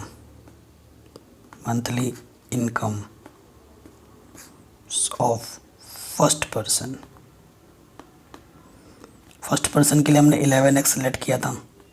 11x कितना है 200, 11 दूनी 22, यानी कि महीने में ये कितना कमाता 2200 रुपये पहला आदमी। And income of second person वो हमने लेट किया था 7x, x की वैल्यू 200, यानी कि 7 दूनी 14 1400। दूसरा इंसान 1400 कमाता है महीने का। ठीक है, आया समझ में। इनकम के बारे में पूछा तभी हमें सिर्फ x ही निकाला, y निकालना ही नहीं है।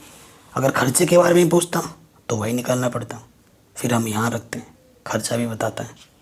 ठीक है, तो खर्चे वाला पार्ट आप खुद कर लेना, क्वेश्चन में नहीं है लेकिन आप कर लेना ज़रूर। नेक्स्ट का जो क्वेश्चन है वो भी 2012 में आ रखा है। ठीक है, ये क्वेश्चन 2012 में पूछा गया है, सेट दूसरा था इसका। बहुत ही इजी प्रॉब्लम है, क्वेश्चन आपको स्क्रीन पर दिख रहा होगा। कह रहे हैं if 2 is subtracted from the numerator and denominator.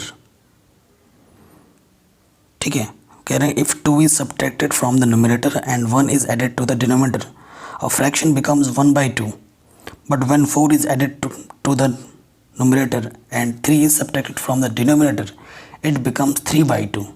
Find the fraction. ठीक है, क्वेश्चन को मैंने पूरा पढ़ दिया है, हालांकि स्क्रीन पर दिख नहीं रहा होगा। तुम लेट करते हैं, let fraction be, let be fraction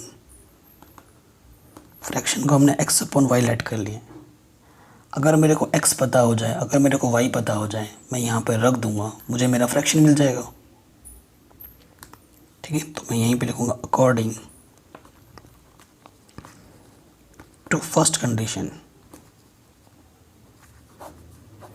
first condition में क्या बोला, जो भी आपके पास फ्रैक्शन है आपको न्यूमरेटर में कितना ऐड करना है, sorry 2 is subtracted from numerator, अच्छा सब्ट्रैक्ट करना है, 2 सब्ट्रैक्ट करना है न्यूमरेटर से एंड 1 ऐड करना है डिनोमिनेटर में, देन इट बिकम्स 1/2, तब ये 1/2 हो जाता है। ओके, अब हमें क्या करना, क्रॉस मल्टीप्लाई, 2x 2 2 जा 4, 1 1 जा 1, 1 1 जा 1। ठीक है, y को 1 से मल्टीप्लाई करोगे y रहेगा, 1 × 1 1, प्लस का इधर रखे माइनस के y, माइनस के 4 इधर रखे प्लस के 4, तो 2x - y, 4 + 1 कितना होगा 5, सो पहले कंडीशन में हमें ये इक्वेशन मिला, बहुत ही सिंपल था। अब आ जाओ next, according to second condition.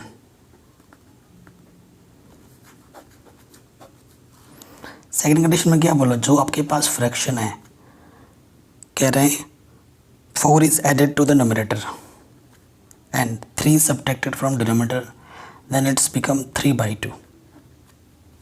Okay, 2 से मल्टीप्लाई कर देंगे, 2x, 2 4 ज़ा 8, 3y, 3 3 ज़ा 9,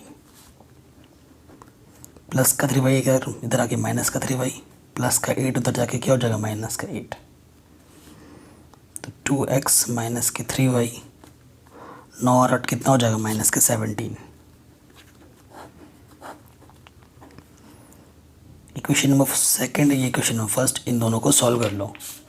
solving first and to.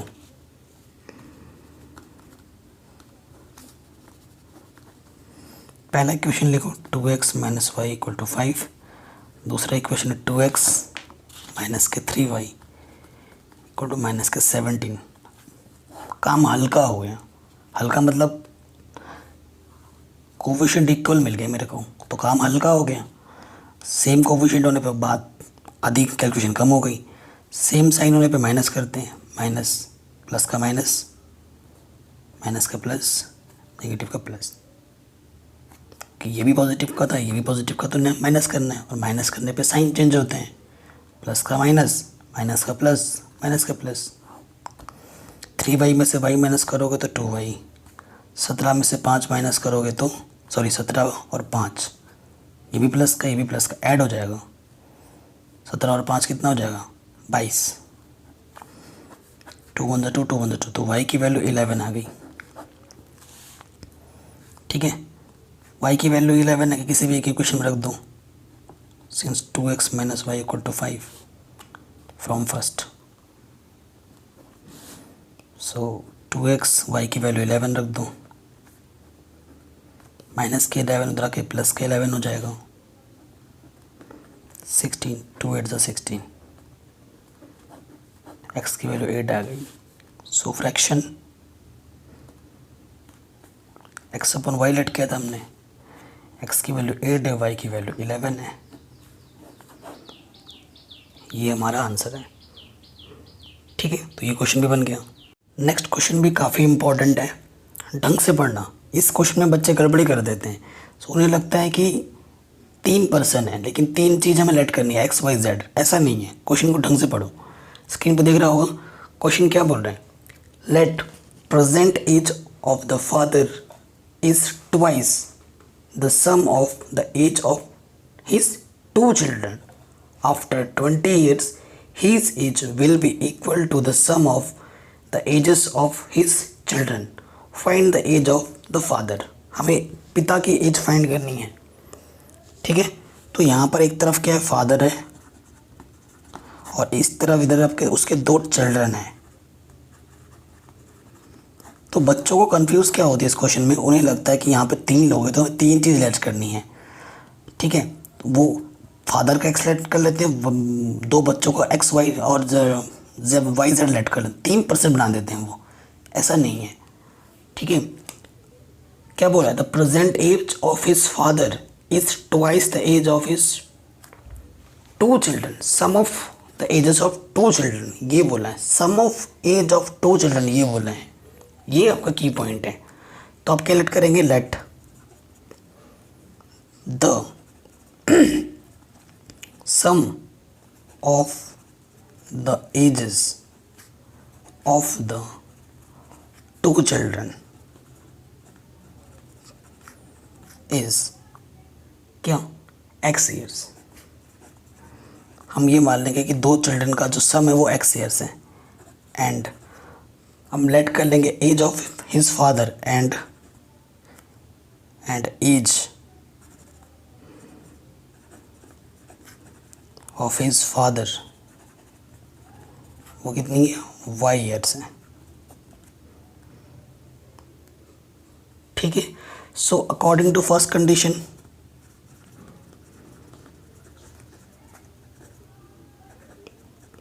First condition है ना, फर्स्ट कंडीशन में क्या बोला है उसने, फर्स्ट कंडीशन में बोला है कि उसकी जो एज है, पापा की जो एज है, फादर की जो एज है, वो बेटों की एज की दुगनी है। बेटों के जो सम ऑफ टू चिल्ड्रन का जो एज है वो हमने एक्स लेट किए हैं।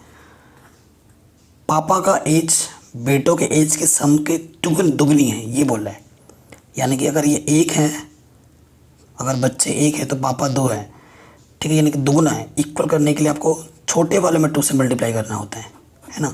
तो छोटा कौन है, सन है, तो सन ऑफ 2 एज का जो सम है वो छोटा है, तो यहाँ 2 से मल्टीप्लाई हो जाएगा, यानी कि y इक्वल टू क्या आ जाएगा 2x। ये हमारा फर्स्ट इक्वेशन आ जाएगा। फिर बोला after 20 years, after 20 years condition लगाऊँ, फादर की एज क्या होगी, फादर्स एज, फादर्स की जब आपने y मानी थी तो 20 साल के बाद y प्लस 20 ईयर हो जाएगा, क्योंकि आफ्टर में ऐड होता है, बिफोर में माइनस होता है। अभी मेरी एज अगर 10 साल है तो 2 साल बाद कितनी होगी, 12 साल। कैसे नहीं करना, 10 में 2 ऐड किया, तो अभी उसकी एज अगर y है तो 20 साल बाद कितनी होगी, y plus 20। And age of 2 children कितनी हो जाएगी, अभी x थी तो 20 साल बाद x प्लस 20 होगी दोनों की। अकॉर्डिंग टू क्वेश्चन कि 20 साल बाद पापा की जो एज है और जो बेटों की एज है, ठीक है, क्या होता है, वो उससे 20 साल बड़ा होता है। After 20 years he will be equal to the sum of the ages of children, find the age of 2 fathers. देखो एक गड़बड़ी मैंने यहाँ पर जानबूझ के की है, यहाँ पर बताओ वो गड़बड़ी क्या है। देखो ये गड़बड़ी आमतौर पर बच्चे कर देते हैं, वही गड़बड़ी मैंने खुद एक स्टूडेंट के फॉर्म में आपको करके दिखाया है। क्या क्या करके दिखाया है, देखो भाई ये जो x हमने लेट किया है ना, x एज किसी एक पर्सन का नहीं है, यहाँ x 2 पर्सन है, 2 भाई हैं यहाँ पर। अगर इसकी एज 20 साल बढ़ रही है 20 साल बाद, तो इसकी भी तो एज 20 साल बढ़ेगी। तो पापा को तो 20 एक पर्सन है, 20 जोड़ा है, x तो 2 लोगों का सम था। 20 साल बाद यहाँ पर 20 नहीं ऐड करना है आपको, इसकी भी एज 20 बढ़ जाएगी, इसकी भी एज 20 बढ़ जाएगी। बढ़ेगी कि नहीं बढ़ेगी, 2 भाई हैं, दोनों की 20 बढ़ेगी। तो यहाँ पर 20 नहीं, आपको और 20 ऐड करना है, यानी कि 40 ऐड करना है, तो यहाँ पर x प्लस 40 हो जाएगा। ये मिस्टेक्स करते हैं बच्चे बहुत, ठीक है। सो अकॉर्डिंग टू क्वेश्चन क्या बोल रहा है कि जो 20 साल बाद जो एज होगी, उन दोनों बेटों की जो एज होगी और उसकी जो एज होगी वो आपस में इक्वल होगी, यानी कि x प्लस 40 किसके इक्वल होगा, x प्लस 20 के, ठीक है। प्लस का वाई इधर के माइनस का वाई हो जाएगा, प्लस के 40 इधर के माइनस 40 हो जाएगा, यानी कि x माइनस वाई माइनस के 20 हो जाएगा। ये इक्वेशन नंबर 2 है। अब हम y की वैल्यू यहाँ पुट कर देंगे, यहाँ पर सिंस y हमारे पास क्या है 2x,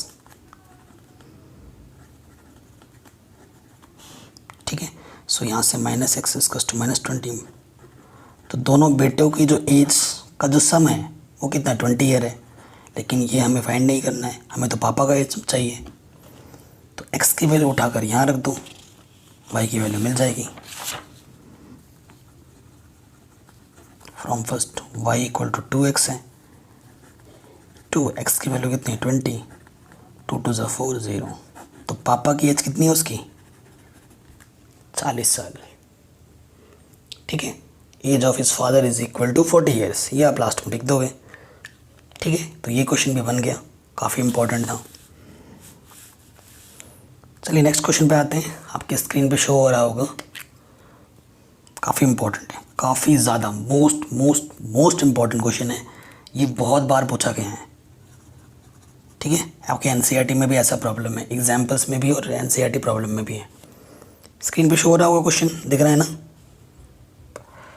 क्वेश्चन क्या बोल रहे हैं, a motor boat can travel 30 kilometre up stream and 28 kilometre down stream in 7 hours, ठीक है। पहले कंडीशन में यह है, it can travel 21 kilometre up stream and return in 5 hours. NCERT में जो प्रॉब्लम है ये इस प्रॉब्लम थोड़ा डिफरेंट है। क्वेश्चन को जो बच्चा बारीकी से नहीं पढ़ेगा ना वो यहाँ पे फंस जाएगा इस क्वेश्चन में आके। कह रहे हैं a motor boat can travel 30 kilometre up stream and 28 kilometre down stream in 7 hours. It can travel 21 kilometre up stream and return. मतलब 21 किलोमीटर अप स्ट्रीम गया तो 28 रिटर्न का मतलब उतना ही वो वापस भी आ रहा है। तो 21 किलोमीटर, अब बोले कोई बच्चे सोचेंगे अरे रिटर्न का तो दे ही नहीं रखा है ना, तो रिटर्न का मतलब है जितना गया उतना वापस भी आया। Find the speed of the boat in still water and the speed of the stream. ठीक है, तो ये हमारा नदी है, ठीक है, ये पानी स्थिर है और ये बोट इसके ऊपर, ठीक है, इधर लहर जा रही है। ठीक है, तो लेट कर लेंगे, let the speed of the boat in still, still का मतलब जो वाटर ठहरा हुआ है, still water, be x kilometre per hour. And जो ये जो पानी की लहर है उसकी स्पीड हम क्या मान लेंगे, and speed of the stream equal to y kilometre per hour. देखो अप स्ट्रीम क्या होता है, इधर लहर बह रही है, आप इसके ऊपर जा रहे हो, मतलब उल्टी डायरेक्शन में, तो उल्टी डायरेक्शन में क्या होगा, ये जो लहर की स्पीड है वो माइनस हो जाएगी, वो स्पीड आपको धकेलेगी पीछे की तरफ। ये तो ये स्पीड लहर की है, इधर ही आप जा रहे हो, तो इसकी जितनी स्पीड होगी ना वो उतनी कम हो जाएगी अगर आप अप स्ट्रीम में जाओगे। Therefore speed of up stream, boat की x है और स्ट्रीम की y है, अप स्ट्रीम में माइनस हो जाएगा। फिर speed of down stream, down stream boat की x है, बोट भी इधर जा रही है, लहर भी उधर जा रही है, तो लहर की स्पीड उसमें ऐड हो जाएगी। देखते नहीं हो जब आप तैरते हो लहर भी जिस तरफ जाता है आप भी अगर उस तरफ तैरते हो तो आप फटाफट चले जाते हो आगे, है ना, तो उसमें क्या होता है, ऐड हो जाएगा। अब आ जाओ अकॉर्डिंग टू फर्स्ट कंडीशन। उससे पहले एक फॉर्मूला मैं आपको बता देता हूँ। टाइम इक्वल्स टू क्या होता है, डिस्टेंस अपॉन स्पीड। पता है नहीं ये फॉर्मूला, इसका यूज़ होगा अभी। पहले कंडीशन में क्या बोल रहे हैं, a motor boat can travel 30 kilometre up stream and 28 kilometre down stream, और टोटल टाइम कितना लेता है, 7 आवर्स। ठीक है, तो देखो टाइम की बात हो रही है तो time equals to distance upon speed. Distance कितना है, 30। अप स्ट्रीम के लिए स्पीड क्या है, x माइनस वाई। फिर यहाँ पर आ जाएगा 28 किलोमीटर स्पीड है, और ये डाउन स्ट्रीम के लिए है। डाउन स्ट्रीम में क्या होता है, x plus y equal to 7। ये मेरा इक्वेशन नंबर 1 है, ये मेरा इक्वेशन नंबर 1 है। अब आ जाऊँ क्वेश्चन सेकंड कंडीशन में।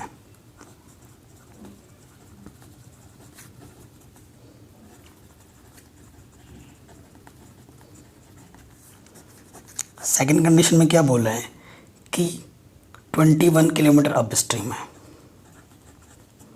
एंड रिटर्न, मतलब 21 किलोमीटर डाउन स्ट्रीम भी है। कितना टाइम लेते हैं, इन 5 आवर्स, 5 घंटा।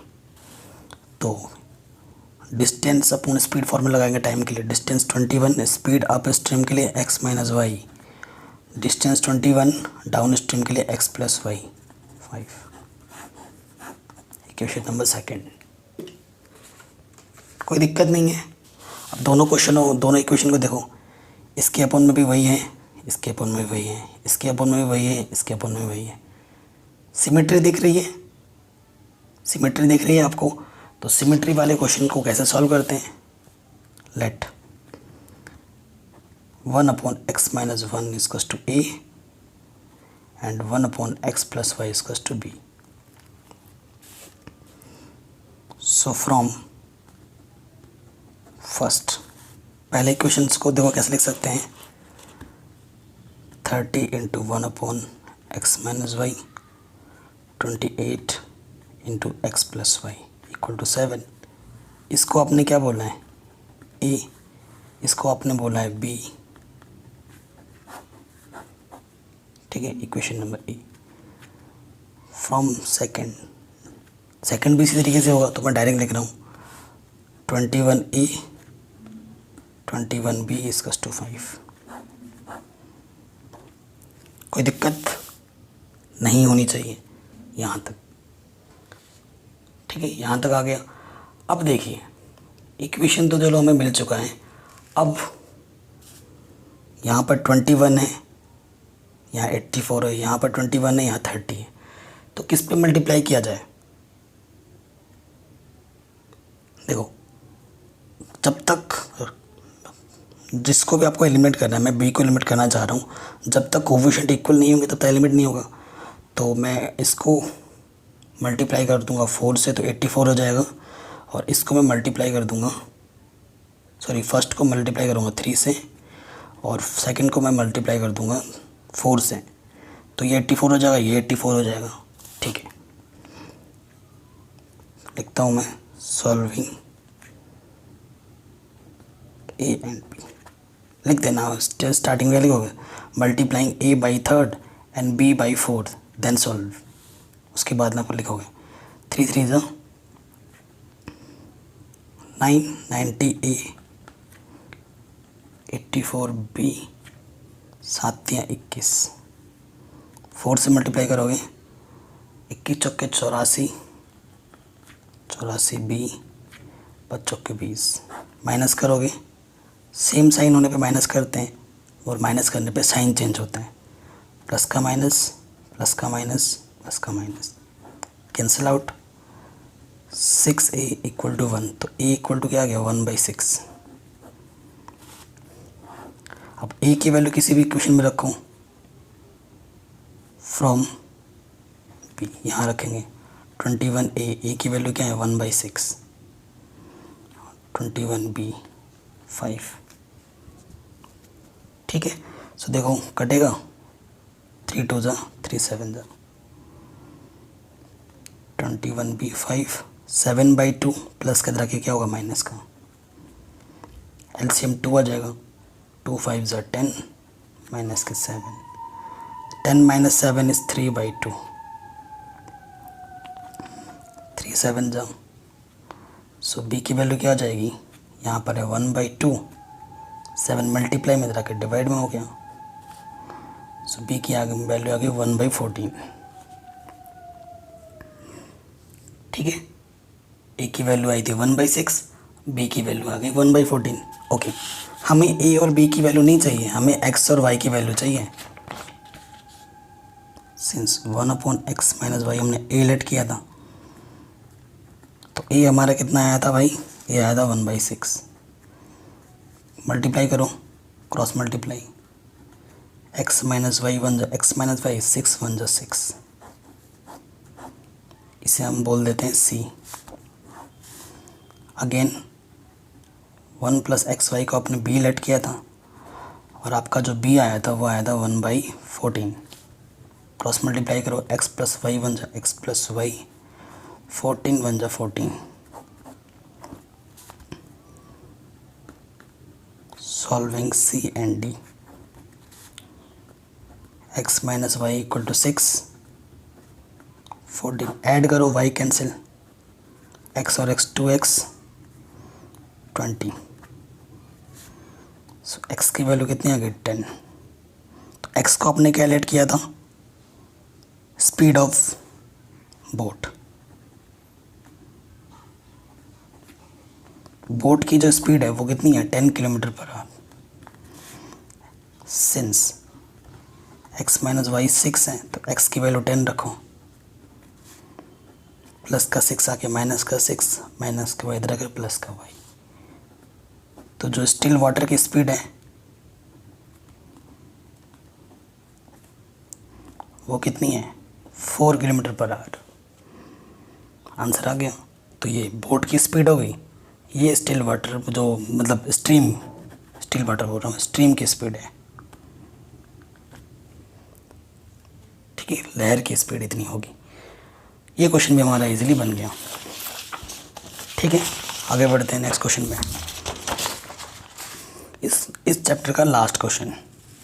सो वीडियो बनाने में बहुत मेहनत लगी है, प्लीज़ गाइस सपोर्ट करना एंड बेहतर प्रिपरेशन के लिए हमारा मेंबरशिप प्लान प्लीज़ ज्वाइन कर लेना। वो एक तरीके का आपका सपोर्ट होता है मेरे लिए। लास्ट क्वेश्चन, ये जो क्वेश्चन है 2017 में आ रखा है और ऐसे क्वेश्चन हर साल पूछे ही जाते हैं लगभग। स्क्रीन पर दिख रहा होगा, कह रहे हैं 7 times a 2-digit number is equal to 4 times the number of obtained by reversing the order of its digits.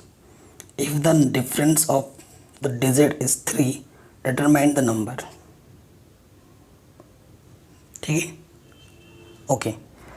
तो इस क्वेश्चन को करने से पहले थोड़ा बहुत कॉन्सेप्ट डेवलप करना चाहता हूँ मैं आपको। 2 डिजिट नंबर, ये हुआ 2 डिजिट नंबर, ये यूनिट प्लेस पे आएगा और ये 10 प्लेस पे कुछ लिखा जाएगा तब 2 डिजिट लगाते हैं। जैसे कि मैंने यहाँ 2 लिख दिया, यहाँ 1 लिख दिया, तो ये यूनिट प्लेस पे है, ये 10 प्लेस पर है। ठीक है, तो हम मान लेते हैं ये यूनिट प्लेस के लिए हम क्या बोल देते हैं इसको x, और 10th प्लेस के लिए हम इसे बोल देते हैं y। तो इसका जो स्टैंडर्ड फॉर्म होता है ना, स्टैंडर्ड फॉर्म 2 डिजिट नंबर को लिखने के लिए वो होता है 10y + x। कोई सा भी नंबर आप 2 डिजिट का इस फॉर्म में लिख लो।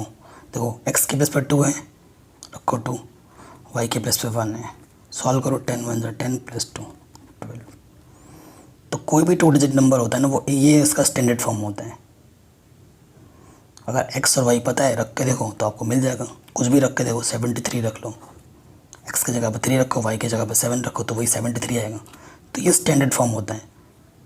अगर मेरे को इसको मैं यूनिट प्लेस को x बोलूँ और 10th प्लेस को y बोलूँ, तो अगर मैं स्टैंडर्ड फॉर्म को लेट कर लेता हूँ और x y फाइंड कर लेता हूँ तो मुझे मेरा आंसर मिल जाएगा। ये काम इसलिए करना पड़ रहा है क्योंकि रिवर्सिंग ऑर्डर वाला कॉन्सेप्ट यहाँ पर लगा है, तब के लिए हमें ये करना पड़ रहा है। तो इसलिए हम लिखेंगे let the tens and units, एक साथ लिख दे रहे हैं, unit digit by y and x respectively. ठीक है, मतलब इसको मैंने y बोला है और इसको मैंने x बोला है, कोई दिक्कत नहीं है। देयरफॉर स्टैंडर्ड फॉर्म, तो वो क्या होगा 10y + x। ये मेरा स्टैंडर्ड आंसर रिजल्ट है। ठीक है, और अगर मैं रिवर्सिंग कर देता हूँ, रिवर्सिंग ऑर्डर में क्या होगा, यहाँ 10x आ जाएगा और यहाँ y आ जाएगा, x की जगह पे y की जगह पे x। ये रिवर्सिंग ऑर्डर है और ये मेरा ओरिजिनल नंबर है ऊपर। क्वेश्चन में क्या बोला है, डिफरेंस ऑफ नंबर इस 3, मतलब इसमें से इस नंबर को अगर माइनस करते हो तो कितना आता है, 3 आता है।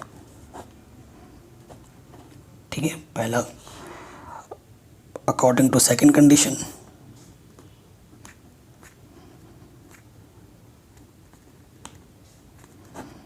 दूसरी कंडीशन में क्या बोल रहे हैं कि जो स्टैंडर्ड नंबर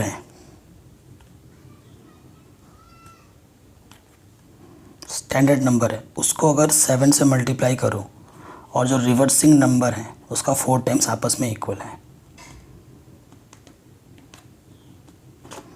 ये बोला है क्वेश्चन में। स्टैंडर्ड नंबर क्या है मेरे पास, 10y + x,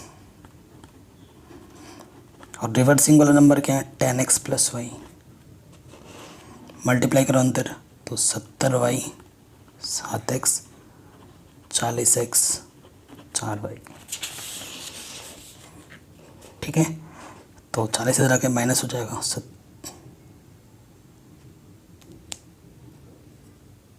तो यहाँ पे 70y प्लस का 4y इधर आके क्या होगा, माइनस हो जाएगा, माइनस के 4y, 40x माइनस के 7x। सो 70 में से 4 घटाऊँ कितना आ जाएगा, 66 y, और यहाँ से कितना आ जाएगा 33x। तो 66y अपॉन 33x, क्योंकि ये मल्टीप्लाई में था इधर के डिवाइड में हो गया, ठीक है। 33 टू जा, सो x की वैल्यू कितनी आ गई 2y। ये इक्वेशन नंबर 1 है, ये इक्वेशन नंबर 2 है। x की वैल्यू यहाँ रख दो, from first and two, x minus y equal to कितना था, 3 था, x के प्लेस पर 2 रख दो, 2y माइनस वाई, तो y की वैल्यू कितनी आ गई 3, एंड x माइनस वाई हमारे पास 3 था, y की वैल्यू 3 रख दो, तो माइनस का 3 उधर आके प्लस का 3 हो जाएगा। सो x की वैल्यू कितनी है 6। सो नंबर हमारे पास था 10y प्लस x, है ना। 10y की वैल्यू कितनी आई 3 और x की वैल्यू है 6, 30 प्लस 6 यानी कि 36। सो आंसर कितना होगा 36।